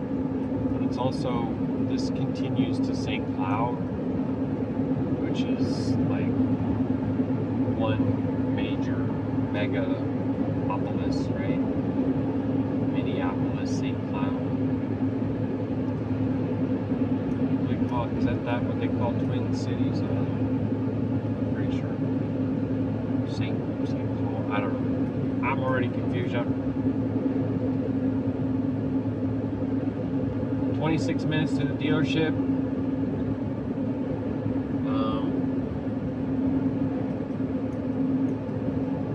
Most likely gonna just go ahead and jump off here and then pick back up after the drop is made. Just continue on this video through the end of this day. We got a lot of stuff in earlier on the Golden Dawn, Baruk Atah Yahuah. All that was a help to somebody out there. I think that most of the people are already sealed. They're sealed in their hands and in their foreheads.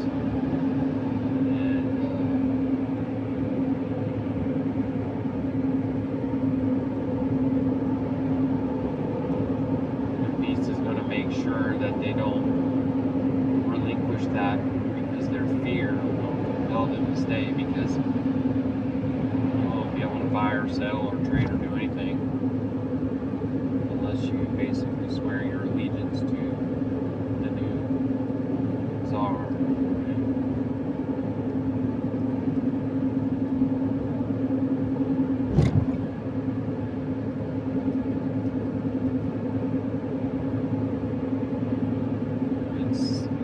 Sad to see how much folks are deceived by him, but you can also understand, like, from their perspective, how. Just make sure that you understand that it's a spiritual giving over, so it might make sense and rational based on evidence and like logic, whatever. That's because they're not able to discern the truth that's behind it, and most of them will claim to be spiritually discerning. That's what's pretty ironic about that. And then they have a group of people who are blind, leading the blind, who are in opposition, and so then it becomes, oh, well, if you're against, then you must be one of those. It's like, no, you're not one of those. You don't need to be one of those. It's also just as unwell. Either way, it's unwell. And that's the state of things. Right? Alright, Baruk Atah Yahuah, Mashpaka. Be back with you soon, Abba willing. Shalom.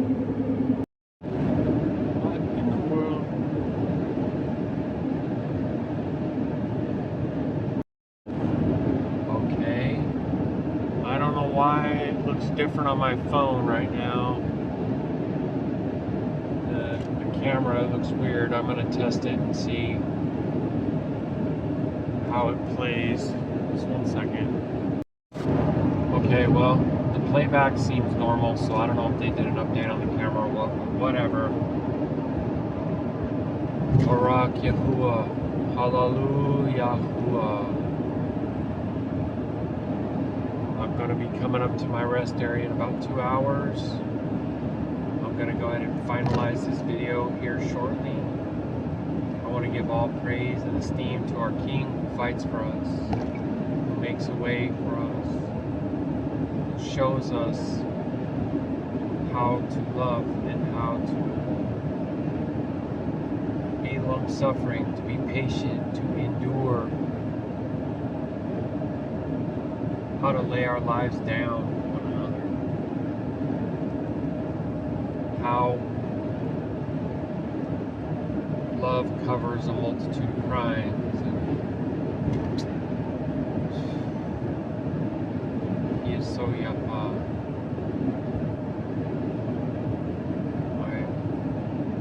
Thanks filled to him that he hears my petitions and that he answers in power.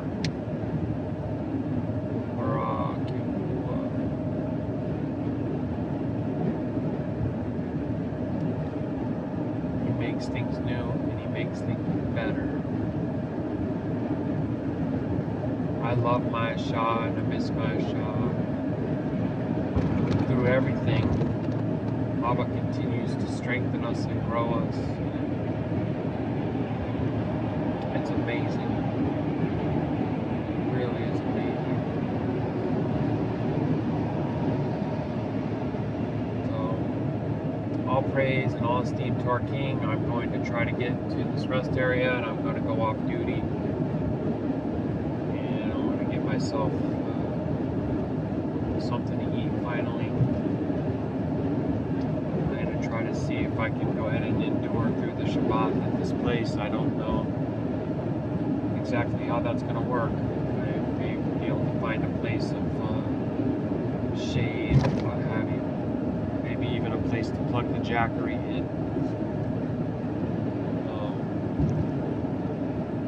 Be able to take a shower there. Do all the things.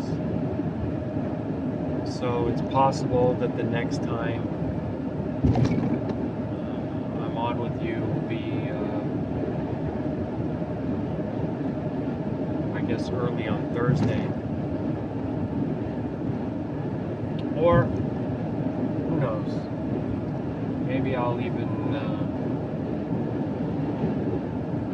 upload some scripture. Let's see what Yahuah wills to be done.